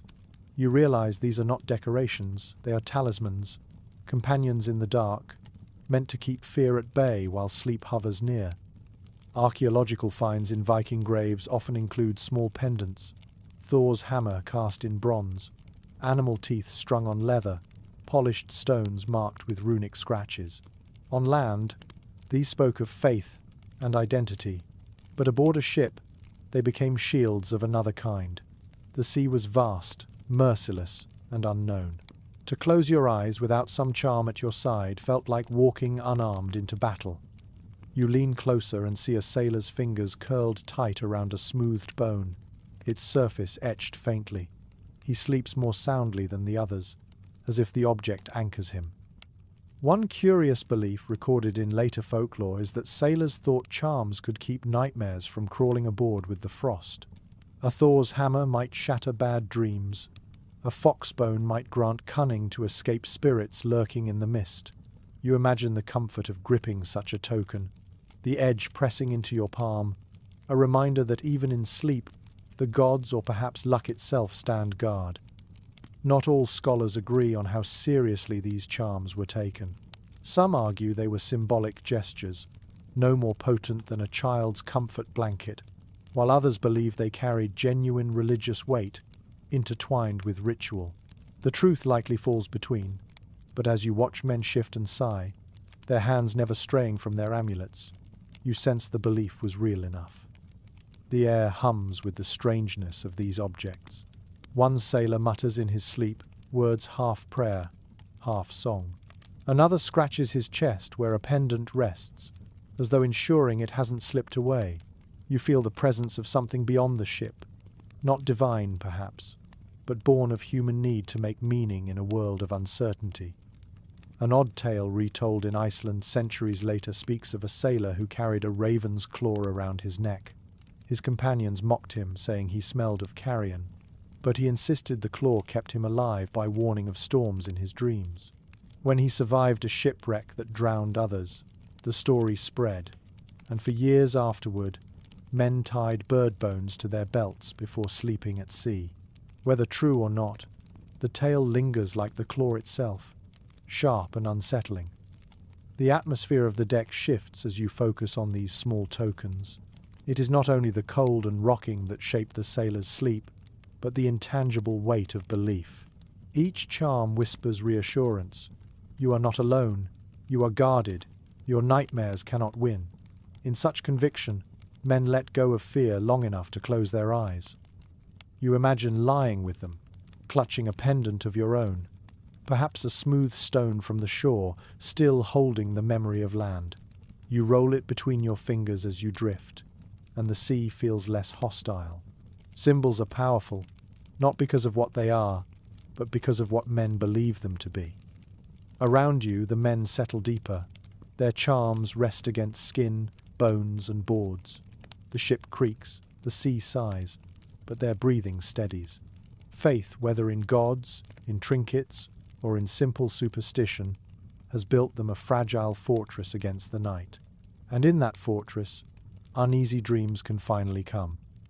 The deck feels quieter now, though the creak of timbers never fades. You shift slightly and hear something else, a faint scurrying beneath the planks. At first, you think it might be the groan of the hull, but then the sound repeats, a quick patter, tiny claws scraping wood. Rats. You peer toward the shadows, and sure enough, the small shapes dart along the edges of the deck, vanishing through cracks, bold enough to share the ship with men. Archaeological digs of old harbours and ship burials have uncovered rodent remains, confirming what common sense already suggests. Where grain, fish, and hides were stored, vermin followed. Viking ships were no exception. You imagine barrels of dried fish stacked in the hold, sacks of grain lashed tight, the smell attracting creatures that needed no invitation. These sailors endured more than cold. They endured the constant company of stowaways with teeth. One rather odd detail, preserved in a Norse anecdote, tells of men claiming that rats were omens of fortune. If they scurried toward the prow, good weather lay ahead. If they retreated aft, storms would follow. Superstition gave meaning to the annoyance, turning pests into unwilling messengers. You picture sailors craning their necks, following the scurrying shapes as though they were prophets in fur. Scholars still debate how great a nuisance rats posed on long voyages. Some believe their numbers were limited, surviving only on scraps, while others argue infestations could be significant, gnawing at provisions and chewing through ropes. The lack of concrete evidence leaves the question open, but the sounds around you make the annoyance undeniable. The scratching is constant, a background chorus against the sea's rhythm. You watch as one sailor shifts in his sleep, slapping blindly at his cloak where a rat's whiskers brushed his hand. He groans, rolls over, and pulls the wool tighter, muttering curses even in slumber. Another man kicks out suddenly, startling a scurrying shape into squeaks before it disappears beneath the boards. Their rest is not only broken by cold and waves, but by tiny invaders sharing the same fragile space. An odd tale from later folklore imagines sailors training shipboard cats to hunt rats during voyages, though the practicality is questionable. You smile at the image, a fierce warrior stroking a half-starved cat at his side, both relying on each other for company during the night. Whether real or merely a dream of later storytellers, the idea softens the grim picture for a moment. The smell confirms the truth. Amid salt, tar, and wool, there is a faint sour odor, the unmistakable stench of rodent nests.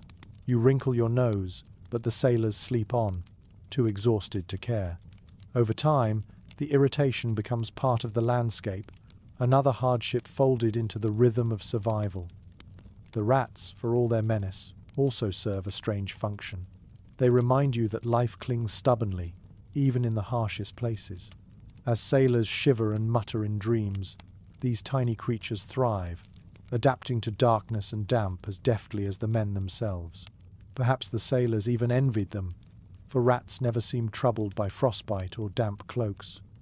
You shift back, lying again among the sleeping forms.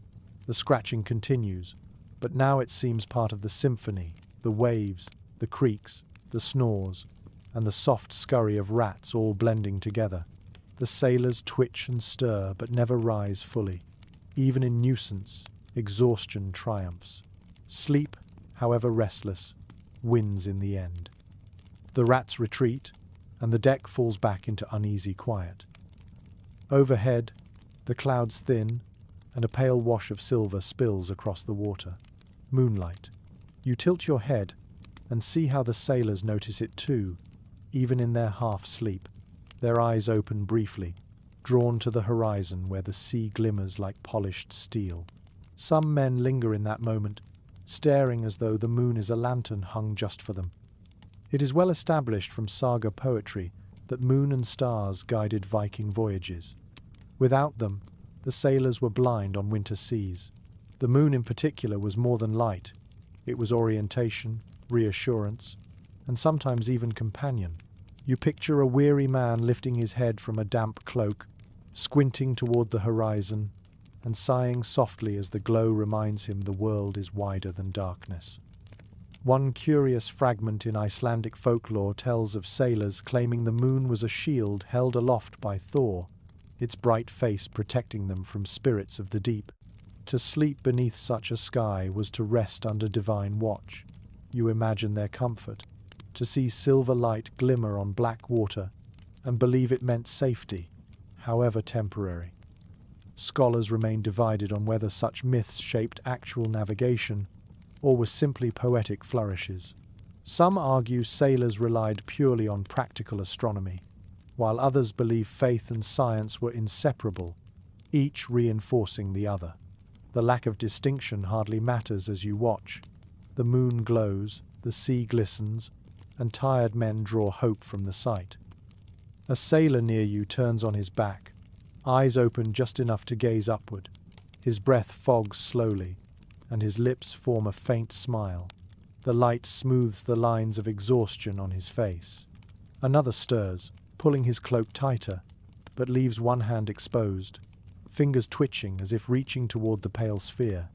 They may not speak of it aloud, but the moon becomes part of their dreams, etched into the night like a second hearth. One rather odd tidbit preserved in oral tradition claims some crews timed their sleep by the phases of the moon, believing new moons brought restless nights while full moons offered peace.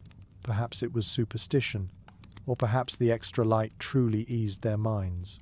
You notice tonight's glow making shadows softer, crevices less menacing, and wonder if you too would sleep easier beneath such silver. The atmosphere shifts with the moon's rise. The deck seems calmer, the sea gentler, though you know both remain as dangerous as before. The light fools the senses into peace, and the sailors gladly accept the lie. For men exhausted beyond reason, a glimmer of beauty is enough to cradle them. The sounds of the ship soften.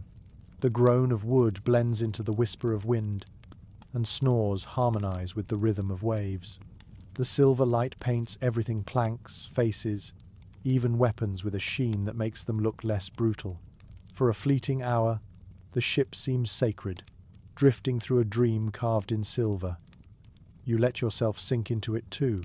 The moon hovers above, patient, unchanging, and you feel your own body relax in its glow.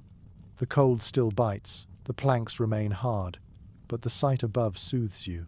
Perhaps this is why the men open their eyes to it before drifting off, to remind themselves that even on black seas, beauty persists. And so they sleep again, guarded not by fire or walls, but by the steady watch of the moon. Its silver face glimmers on the waves, and for this night at least, the harshness of the voyage softens into something almost gentle. The moon fades behind drifting clouds, and the deck sinks back into shadow. As silence thickens again, you cannot help wondering, how exactly did these sailors arrange themselves for rest? Did they lie wherever exhaustion struck? Or was there an order places claimed, routines followed? The question lingers, not only for you, but for generations of researchers trying to reconstruct how men truly slept aboard these lean, merciless ships. Archaeological digs of Viking vessels reveal no fixed bunks. The longships, designed for speed and shallow waters, left no room for private chambers. Unlike medieval cogs or later caravels, these ships were stripped bare, a floating skeleton of planks and beams. Yet fragments of mats, traces of woven reeds, and descriptions from sagas hint at improvisation. Did men spread mats on deck, or did they sleep directly on their sea chests? The evidence is suggestive, but not decisive. Some modern scholars argue mats of straw or rushes must have been carried, providing a thin cushion between sailor and plank. The logic is simple. Even the toughest crew would struggle with weeks of bare wood under their backs. Yet others cautioned that space was precious, and mats soaked quickly in salt spray, turning from bedding into sodden burdens. Debate endures, as fierce as the waves themselves. One curious detail appears in later folklore. Sailors claim to have slung ropes or spare canvas between the ship's ribs, forming hammocks of a kind. If true, it would be an extraordinary innovation, centuries before hammocks became common in Europe. Some experimental archaeologists have even tested this theory. Stringing cloth across replica longships, the results are awkward but functional sleep made easier, though balance precarious. Still, no physical evidence has survived, leaving the idea hovering in tantalizing uncertainty. The sailors you watch now seem indifferent to scholarly arguments. One sprawls atop a chest, head tilted back awkwardly, cloak draped across him like a collapsed tent. Another wedges himself against the curve of the hull, body bent to match its angle, as if shaped by the ship itself. Their choices are pragmatic, guided not by theory, but by fatigue. Wherever exhaustion caught them, that became a bed. An odd tale from Iceland speaks of a crew who fought over the flattest planks, drawing lots each night for the best spots. You smile at the pettiness of warriors, men who faced storms and bloodshed by day, quarrelling like children over boards at night. Yet the story rings true. Discomfort magnifies small mercies, until even a smoother plank feels like treasure. You shift closer, pressing your palm against the hull. The wood is cold, curved, unyielding. Imagine lying with your back against it for hours, the ache creeping into your bones. No wonder sailors improvised stuffing cloaks beneath them, stacking shields, even using spare ropes as padding. Each man found his own compromise between space, weight, and rest. What strikes you most is the absence of privacy. There are no corners hidden from view, no chambers or curtains. Every man sleeps in sight of the others, his snores, twitches, and mutterings shared with the whole crew. Intimacy becomes unavoidable, the line between self and group dissolving. To live and sleep aboard these ships meant surrendering individuality to the rhythm of the collective. The sea rocks the vessel again, and you notice how the men shift with it, bodies sliding slightly across planks, shoulders bumping. Some stir but do not wake, accustomed to the sway. Their chosen beds are less about comfort than about stability wedged against mast or chest. They reduce the chance of being rolled like cargo with each wave. And so the question of where Vikings slept remains a puzzle. Were mats common, or only for wealthier crews? Did makeshift hammocks ever truly exist, or are they inventions of later imagination? Historians still argue, but the sailors themselves cared little. They collapsed wherever fatigue allowed, transforming every inch of deck into a reluctant bed. You lie among them now, feeling the plank's hardness beneath, the curve of the hull against your shoulder. It is no mattress, no chamber, but it is a place, and for the weary, a place is enough. The dark stretches on, but then a subtle shift comes over the ship. The wind softens, the sea hushes. You sense the moment just before dawn, when the world seems to hold its breath. Even the sailors stir differently now. Their sleep lightens, their limbs twitch, their faces crease as though they already feel the change in air. It is the hush before dawn, a fragile calm, unlike any other time at sea. It is well established from Norse sagas and poetry that dawn carried symbolic weight. The breaking of light was tied to renewal, to God's returning, to the world's rebirth each day. On land, it meant hearth fires rekindled. On the sea, it meant hope for warmer air, or simply the relief of having survived another night. You watch the men roll onto their backs, their eyes still closed, but their breathing quickens, as though their bodies know the sun approaches. One curious story, retold in Icelandic tradition, claims sailors swore that dawn itself sang a faint hum heard across the water as the first light crept in. Perhaps it was imagination, perhaps the groan of ice shifting, but they believed it enough to whisper of it each morning. You listen closely, and in the stillness, you almost hear it too, a soft tone, barely audible, riding on the hush. Specialists disagree on how much real rest sailors gained before dawn. Some argue the pre-dawn hours were shallow sleep, with men half alert for the signal to rise. Others suggest exhaustion pushed them into deeper slumber right before morning broke. No firm conclusion exists, but the pattern you see before you seems clear. Men teetering between sleep and waking, bodies reluctant to rise, yet minds already turning outward. The ship feels different in this hour. The noises soften. Even the rats grow still, as if respecting the threshold between night and day. The creak of the mast lowers into a groan, and the splash of waves becomes gentle, rhythmic, less menacing. The air itself shifts, crisp yet faintly warmer, carrying a promise not yet fulfilled. A sailor near you opens his eyes briefly, stares upward at the dim stars, then closes them again. Another mutters under his breath, perhaps a prayer, perhaps only a reflex. Their faces are pale, lined with frost, but they seem calmer than in the restless depths of night. The hush offers a reprieve, a momentary illusion of peace. An odd anecdote from later folklore tells of crews who swore dawn was when spirits slipped away, no longer haunting the ship. If true, it gave the hour more meaning still, not just the arrival of light, but the departure of dread. You smile at the thought of sailors rolling over with relief, convinced ghosts had abandoned them to the Sunday. The first streaks of pale light creep across the horizon.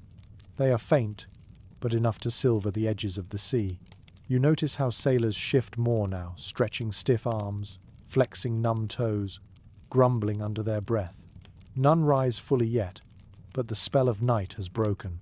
Dreams scatter like mist, replaced by the dull ache of morning chores. You draw your cloak closer, savouring the last traces of calm. The hush before dawn is fleeting, but in it lies a rare gentleness aboard this brutal vessel. The men may never admit it aloud, but perhaps they treasure this hour most. The stillness, the faint promise, the fragile pause before labour begins again. For now, you lie with them, half asleep, half awake, breathing the crisp air. The horizon brightens slowly, and with it, the reality of another day returns. Yet for a heartbeat longer, the hush lingers, a reminder that even on the coldest seas, silence and peace still exist. The pale horizon brightens, but when you stretch your hand across the deck, you feel the chill clinging stubbornly. Cloaks, hides, even skin are damp, heavy with dew and spray. You glance at a sailor tugging his garment tighter, only to realize it is not a cloak at all, but a soaked tunic he has pulled over his chest like a blanket. In desperation, even clothing meant for day becomes bedding at night. Archaeological finds of Viking garments show thick wool tunics, trousers, and cloaks, woven tight to withstand wear. Yet when storms drenched everything, sailors often had nothing dry left. It is widely acknowledged that they sometimes slept in sodden garments, spreading spares over themselves as makeshift coverings. You imagine the clammy weight pressing down, the wool sticky and salty, and wonder how the body found any comfort under such punishment. One curious tale preserved in Icelandic lore claims men joked their tunics became second skins of the sea, stiff with salt until they cracked like ice. They laughed grimly, but still wore them to bed, convinced that salt itself held some power against the cold. Whether humour or superstition, it shows how necessity turned misery into ritual. Researchers remain divided on whether sailors rotated clothing to manage dampness or simply endured in whatever state they found themselves. Some argue spare garments were carefully rationed, while others suggest spares were scarce, and most men had only what they wore. The lack of consensus mirrors the scene before you. Sailors huddled under sodden tunics, grumbling in sleep, unable to choose otherwise. You kneel beside a man curled tightly under his damp clothes. His face glistens with condensation. His hair clings to his forehead. Each breath rises faintly, but his shoulders tremble even in dreams. Beside him, another stirs irritably, scratching at his chest where the wool rubs against skin, raw from friction and salt. The discomfort is constant, yet exhaustion drags them under anyway. An odd detail from later folklore describes crews spreading garments across the deck by day, letting the wind whip them dry, only to find gulls stealing scraps for nests. You picture warriors cursing as birds carried away bits of their only bedding. The story may be embellished, but the frustration feels real enough. The smell is undeniable, wet wool mingled with brine, sour with sweat. It permeates the air, thick and oppressive, clinging to your nose even as you shift away. For the sailors, there is no shifting. They lie wrapped in that stench, asleep in garments that reek of sea and labour. It is unpleasant, but it is also survival. You press a hand against one damp tunic, feeling the weight and texture. It clings like a soaked rag, yet beneath it, the sailor's chest rises steadily. His body accepts what the mind resents. That warmth, however meager, hides even in wet cloth. To abandon it would be colder still. The deck sways, and droplets fall from the rigging, sprinkling the sleepers below. They groan, roll over, tug garments tighter. The ship itself conspires to keep them damp, yet they endure. They mutter in dreams, perhaps remembering warm beds ashore, yet their hands never release the sodden coverings. You lie back, pulling your own imagined tunic across your chest. The wet weight is unpleasant, but you force yourself to surrender to it. As they do, the truth becomes clear. At sea, comfort is not the absence of hardship, but the decision to endure it. Even soaked, even foul-smelling, the garments serve their purpose. And so the sailors sleep on, cocooned in dampness, surviving another night. The first streaks of dawn are faint, but sleep is still heavy on the deck. You shift your gaze toward a sailor who stirs restlessly, scratching at his scalp.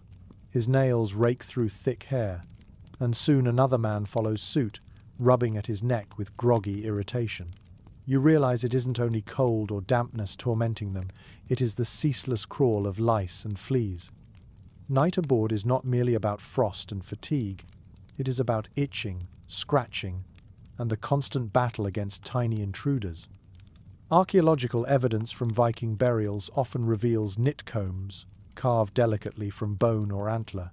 These weren't vanity items, they were survival tools. Combing through hair and beard was one of the few defenses sailors had against the vermin that thrived in close quarters. You picture a man pulling such a comb from his pouch before sleep, dragging it through his hair by firelight on land, but at sea, forced to scratch in the dark, muttering curses at invisible pests. One curious detail in Norse folklore suggests that some sailors swore by smearing ashes or sand into their hair and clothes before bedding down, hoping the grit would discourage lice. Imagine lying under a cloak with grains of sand grinding into your skin, the cure hardly better than the curse. Still, men desperate for relief tried whatever strange remedies they could muster. Experts remain divided on how severe these infestations became during long voyages. Some argue they were constant companions, while others believe cold weather limited their spread. The evidence is inconclusive, though your own observations of sailors scratching in their sleep, shifting irritably, and tugging at collars leave little doubt of their presence. A sailor near you groans, rolling onto his side, knuckles raking across his arm where fleas have bitten. Another stirs, pulling his tunic tighter as though hiding from the pests. You can almost feel the irritation yourself, the way the itch grows sharper when you try to ignore it, forcing you awake even when exhaustion begs you to stay still. An odd anecdote from later Icelandic tales tells of sailors laughing at one man who slept so soundly he became a feast for vermin, waking covered in bites. They nicknamed him the Banquet, and though the story was told with humor, it reveals the misery hidden behind such laughter. Better to joke than to despair. The air carries a faint sour odor, a mixture of sweat and infestation. It clings to cloaks, to hides, to every seam of wool. You imagine waking with welts along your arms, scratching until skin breaks, only to crawl back under a cloak still alive with movement. And yet, there is no escape. Lice and fleas thrive where bodies press close, where garments stay damp, where warmth itself becomes a trap. The sailors endure by shrugging it off. You see them scratching lazily, even in dreams, as if their bodies have accepted the constant irritation. One man claws at his scalp, sighs, and slips back into snoring, the itch forgotten for a moment. Another twitches his leg violently, then grows still again, as though the pests are simply another rhythm of life, no different than waves or creaks. You lie among them, and soon you feel phantom itches creeping along your own skin. You scratch, though there is nothing there, and suddenly understand how deep the misery burrows not only into flesh, but into the mind. Sleep becomes fragile, restless, broken by scratching and shifting. Yet still, exhaustion wins, and the men drift back into uneasy dreams, welts and all. In the end, this too becomes part of the sailor's world. Cold, damp, hunger, and pests all woven into the fabric of survival. They sleep despite it, because they must. And you, scratching along with them, accept the same truth: discomfort is constant, but slumber still arrives. The scratching fades, and for a while only snores and creaks remain. Then the ship shifts again, and a new sensation rises. Not noise, not motion, but absence. The sea grows strangely calm. The wind pauses. Even the rats beneath the planks seem to retreat into stillness. It is one of those rare moments of eerie silence when the world itself seems to hold its breath. From the sagas, we know that sailors often feared silence at sea more than storms. Noise meant life, waves slapping, wind roaring, ropes singing. Silence, by contrast, carried a weight that felt unnatural, as though the gods themselves had withdrawn. You feel it now, the emptiness pressing in, the sound of your own breath loud in your ears. One curious line in a fragmentary tale speaks of sailors whispering that silence meant the sea spirits were listening. If true, they hushed themselves even more, unwilling to disturb whatever unseen presence hovered nearby. You picture men frozen mid-sentence, their words drying on their lips, before pulling cloaks over their heads and pretending to sleep. Academics remain divided on whether these silences were common meteorological lulls or exaggerations woven into story. Some argue that in the northern seas, brief calms did occur, while others claim the saga's heightened drama by painting such pauses as ominous. The debate remains unresolved, but the sensation you feel aboard is real, an unease that slithers through the bones when the ocean quiets too much. The sailors stir uneasily in their slumber. One man mutters, shifting as though the silence itself has entered his dreams. Another clutches his axe tighter. Even in sleep, the lack of sound-sharpening instinct more than noise ever could. Their breathing grows heavier, as though their bodies resist the calm. An odd anecdote survives in oral tradition of a sailor who supposedly awoke in such silence and swore he heard voices whispering beneath the hull. His companions dismissed it, but the tale spread nonetheless. The sea was never truly quiet, only full of sounds too faint for most ears. You imagine him sitting up, eyes wide, while everyone else rolled over, choosing to ignore what they feared they might hear too. The silence reshapes every sensation. You hear the crackle of frost breaking under your palm as you shift. You hear the faint rustle of wool as men move. You even hear the rhythm of your own heartbeat, loud in the still air. Each sound, amplified by quiet, feels intrusive, as if the ship itself listens. The moonlight sharpens edges in this stillness. Faces appear more gaunt, weapons gleam more sharply. Shadows stretch unnaturally long across the deck. It is beautiful, but unnerving. You can see why men huddled closer in these moments, clinging to warmth not only for survival but for reassurance. Gradually, exhaustion pushes unease aside. The sailors close their eyes again, forcing themselves back into rest despite the quiet pressing against them. One snores louder than usual, almost defiantly, as if daring the silence to challenge him. Another mutters, a prayer under his breath, words muffled but steady. In their stubbornness lies resilience. You lie back as well, listening to the absence. It is not comfortable, but it is profound, a reminder that even the sea sometimes rests. And in that pause, fragile as it is, the sailors take what they can. A few more minutes of uneasy sleep before the world stirs again. The eerie stillness does not last. A low rumble builds at the edge of hearing, first mistaken for a dream. Then the deck jolts beneath you, and the wind lashes suddenly, tearing through rigging with a shriek. The storm has returned, and with it, the end of sleep. You feel the men around you stir, not to rise fully, but to clutch at the deck, at chests, at each other. Their chance of rest dissolves in the fury of waves. From both saga descriptions and modern reconstructions, we know storms on the North Atlantic could break with terrifying speed. The shallow, agile Viking ships rode waves like leaves, but that meant every man aboard felt the violence directly. To try to sleep in such conditions was nearly impossible. Survival required clinging rather than dreaming. You grasp at the boards yourself, fingers numb as spray whips across your face. One curious passage in a later saga mentions that some sailors claimed they could sleep through storms if they wedged themselves tightly between cargo and hull. Perhaps a few hardy souls managed, lulled into unconsciousness by sheer exhaustion. Yet most lay awake, eyes clenched shut, bodies battered as though the sea itself sought to shake them loose.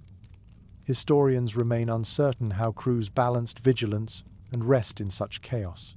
Some argue that half the men stayed awake to manage sails, while others attempted brief slumber, while others believe storms simply suspended all hope of rest until calmer waters returned. The absence of clear answers mirrors what you see now.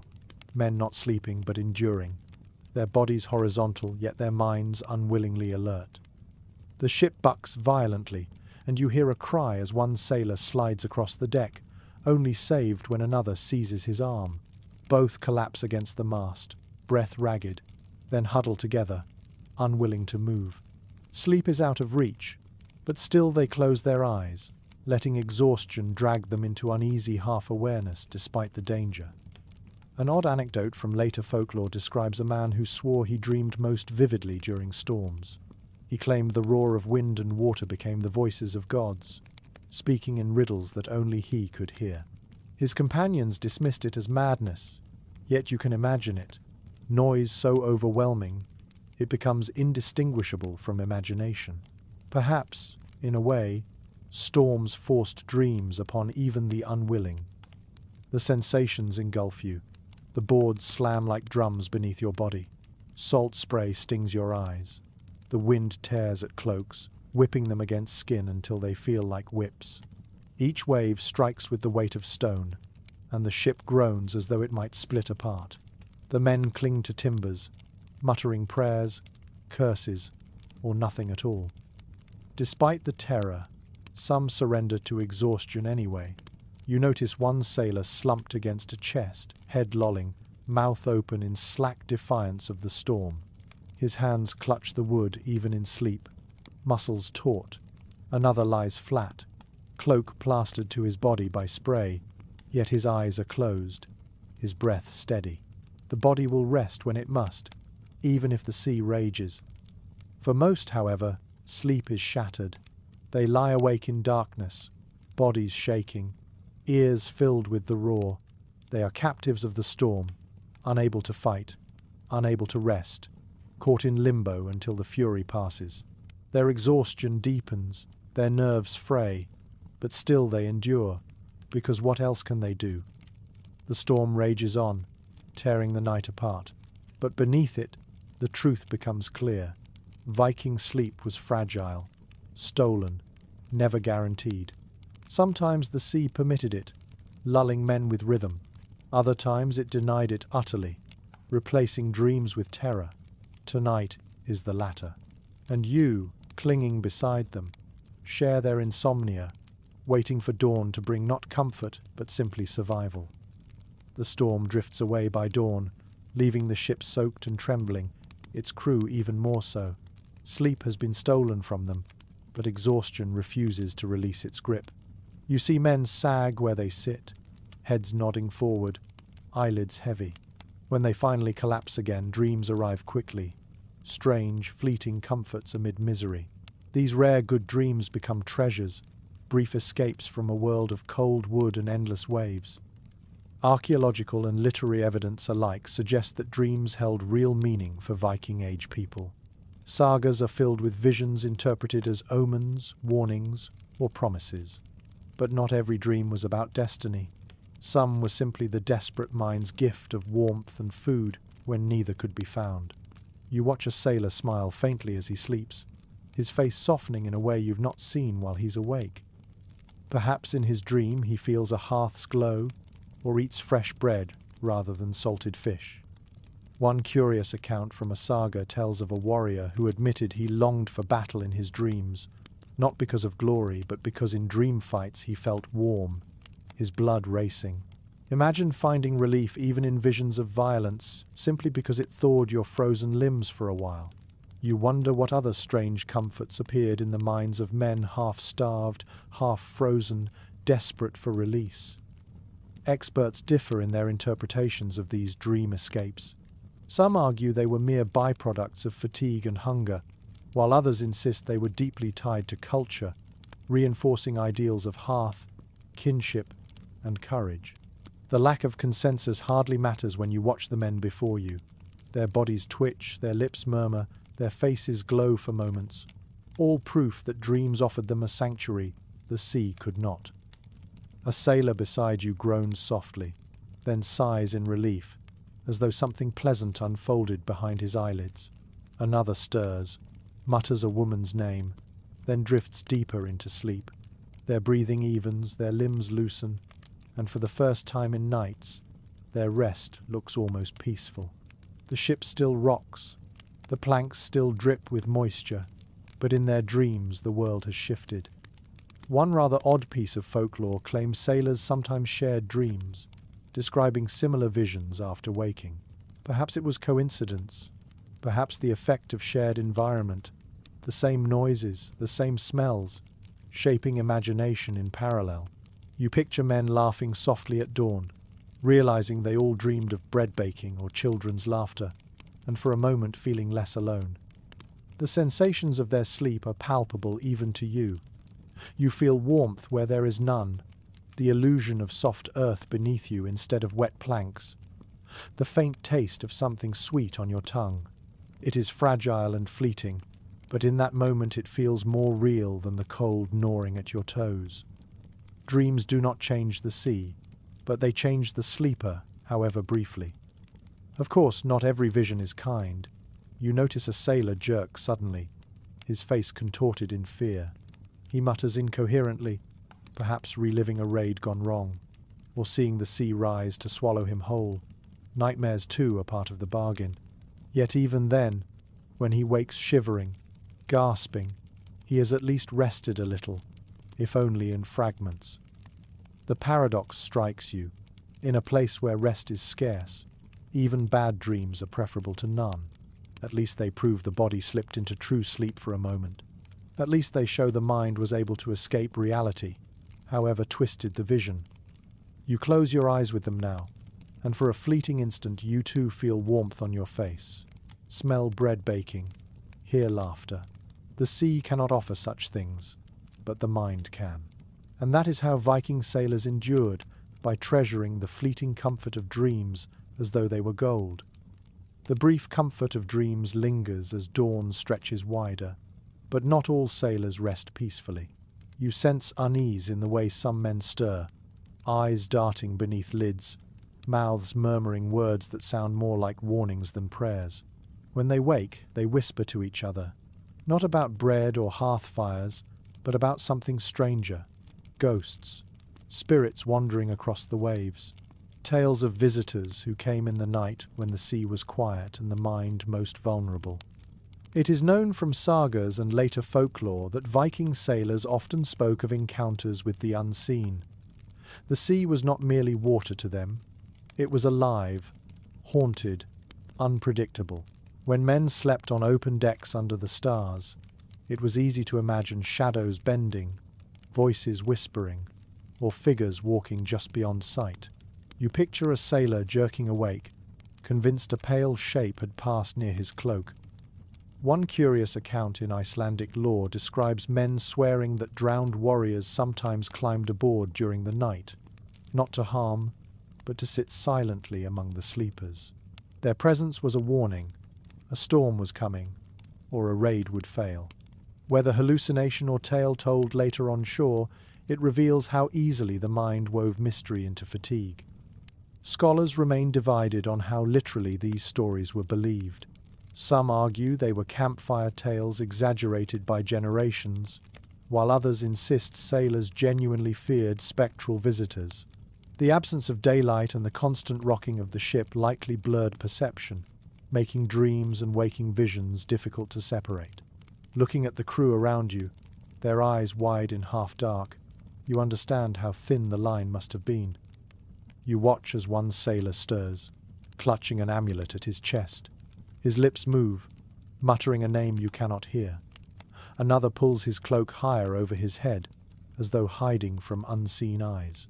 Their movements betray a kind of fear not caused by cold or hunger, but by something imagined or perhaps sensed that lingers in the silence.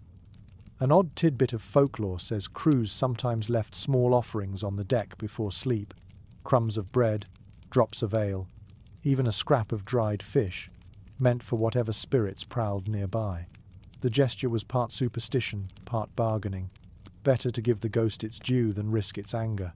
You picture men fumbling with their rations in the dark, whispering as they set them down, then lying back with hearts a little calmer. The atmosphere aboard shifts with these beliefs. Every creak of timber becomes suspicious, every flicker of moonlight across the water a sign. Exhausted bodies cling to sleep, but minds bristle with unease. Some men twitch awake at nothing, convinced they heard a voice. Others dream of faces leaning close, only to wake in panic. Yet still they endure, half laughing in the morning at their own fear, half convinced the spirits are real. The sensations are vivid even for you. You feel the weight of unseen eyes on your back, the hush pressing in as though something waits just beyond the rail. The sound of waves seems quieter, the wind sharper, as if the world itself conspires to confirm the sailor's fears. You draw your cloak tighter, though it does nothing against the chill creeping from within. And then, gradually, exhaustion wins again.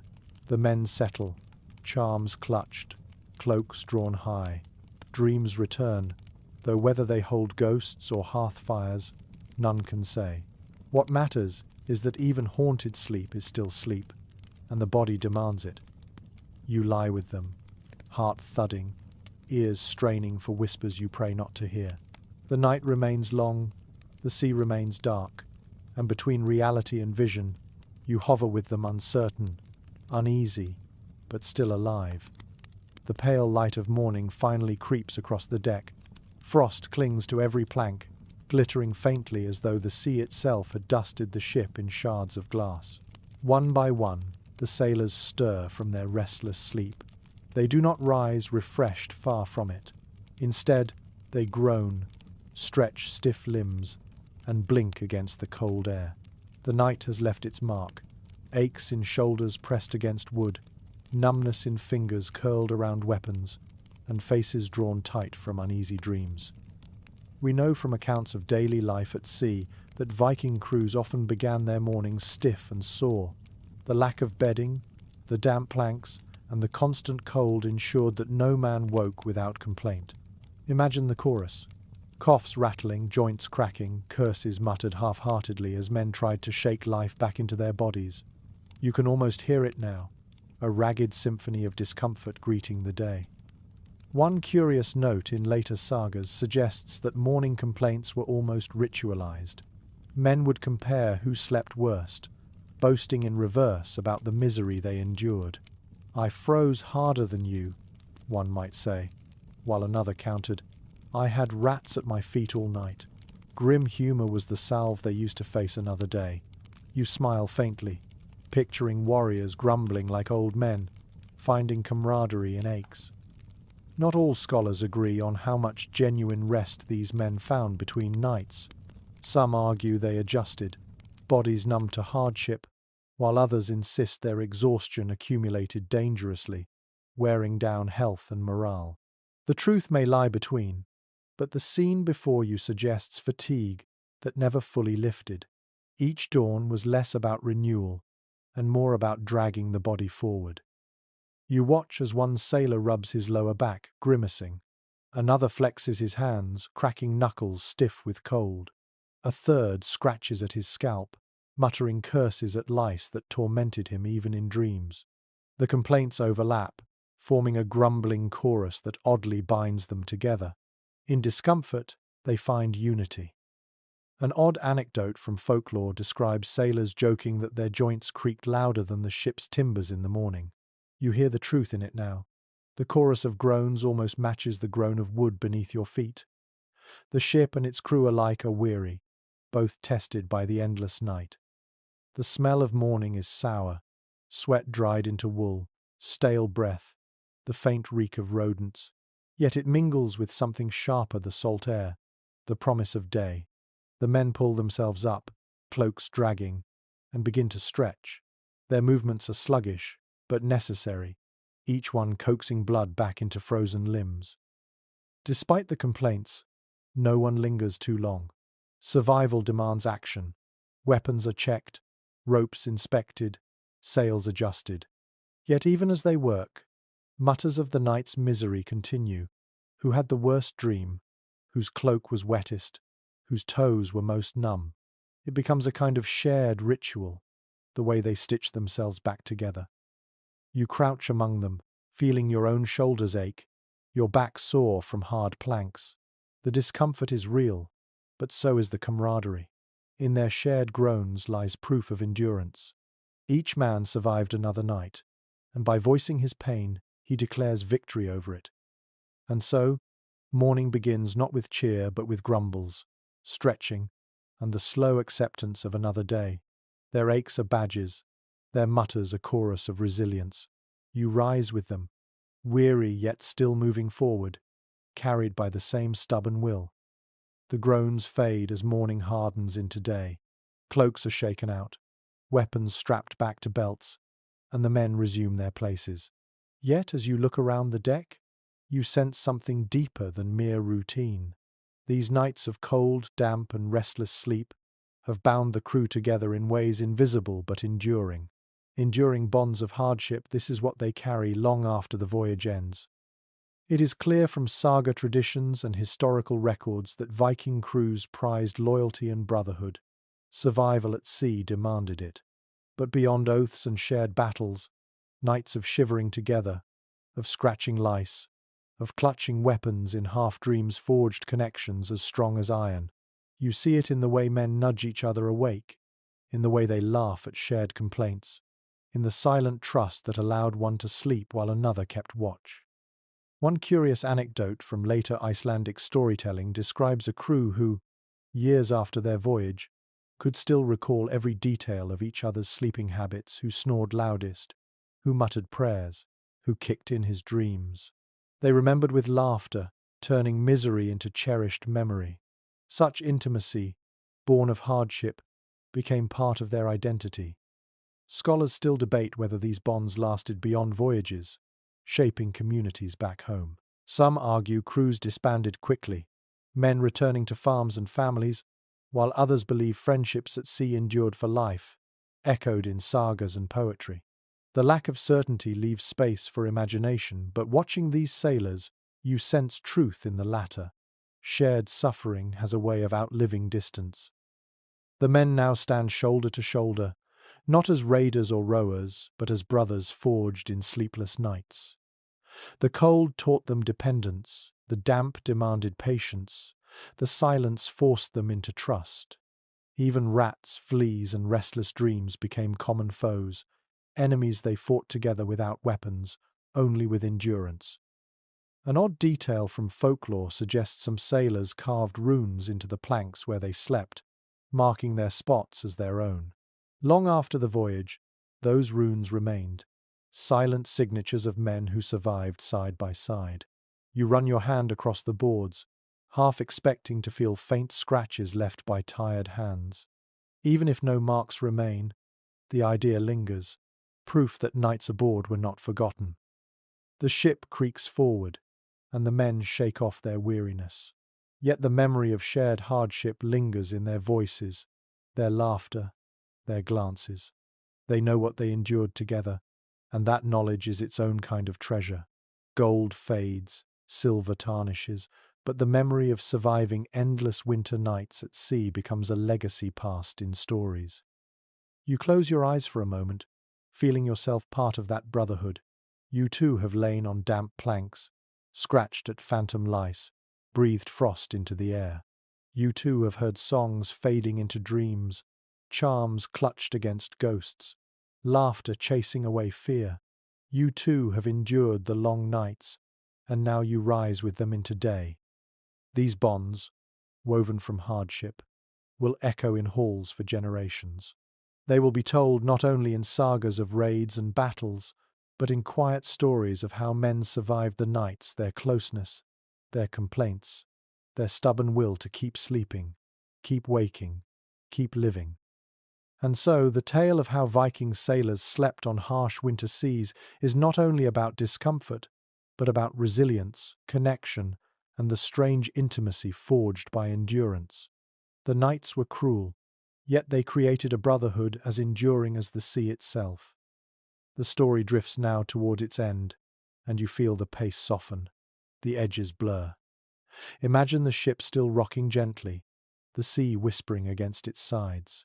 The men are no longer restless figures scratching in the cold, but shadows fading into memory, their hardships carried away on the tide. Your breathing slows. The details of damp wool and icy planks dissolve, replaced by the simple rhythm of waves. You picture the sailors safe on shore at last, cloaks drying by firelight, voices softer, laughter gentler. Their bond endures, but their suffering fades, tucked away like a story told only at night. Let the images grow distant now. The frost that once bit at their fingers melts. The lice that once crawled into every seam vanish. The ghosts and whispers fade with the mist. What remains is only the quiet strength of men who endured, and the sense of calm left behind when their tale is finished. Breathe slowly, in and out, as though rocked by the same cradle of the sea. Feel the weight of your own blankets, not damp, not heavy, but warm and steady. Let the creak of the ship become the quiet hum of sleep around you. The voyage is done. The story has ended. The men rest, and so do you. Close your eyes, drift deeper, and let the silence carry you away. Sweet dreams.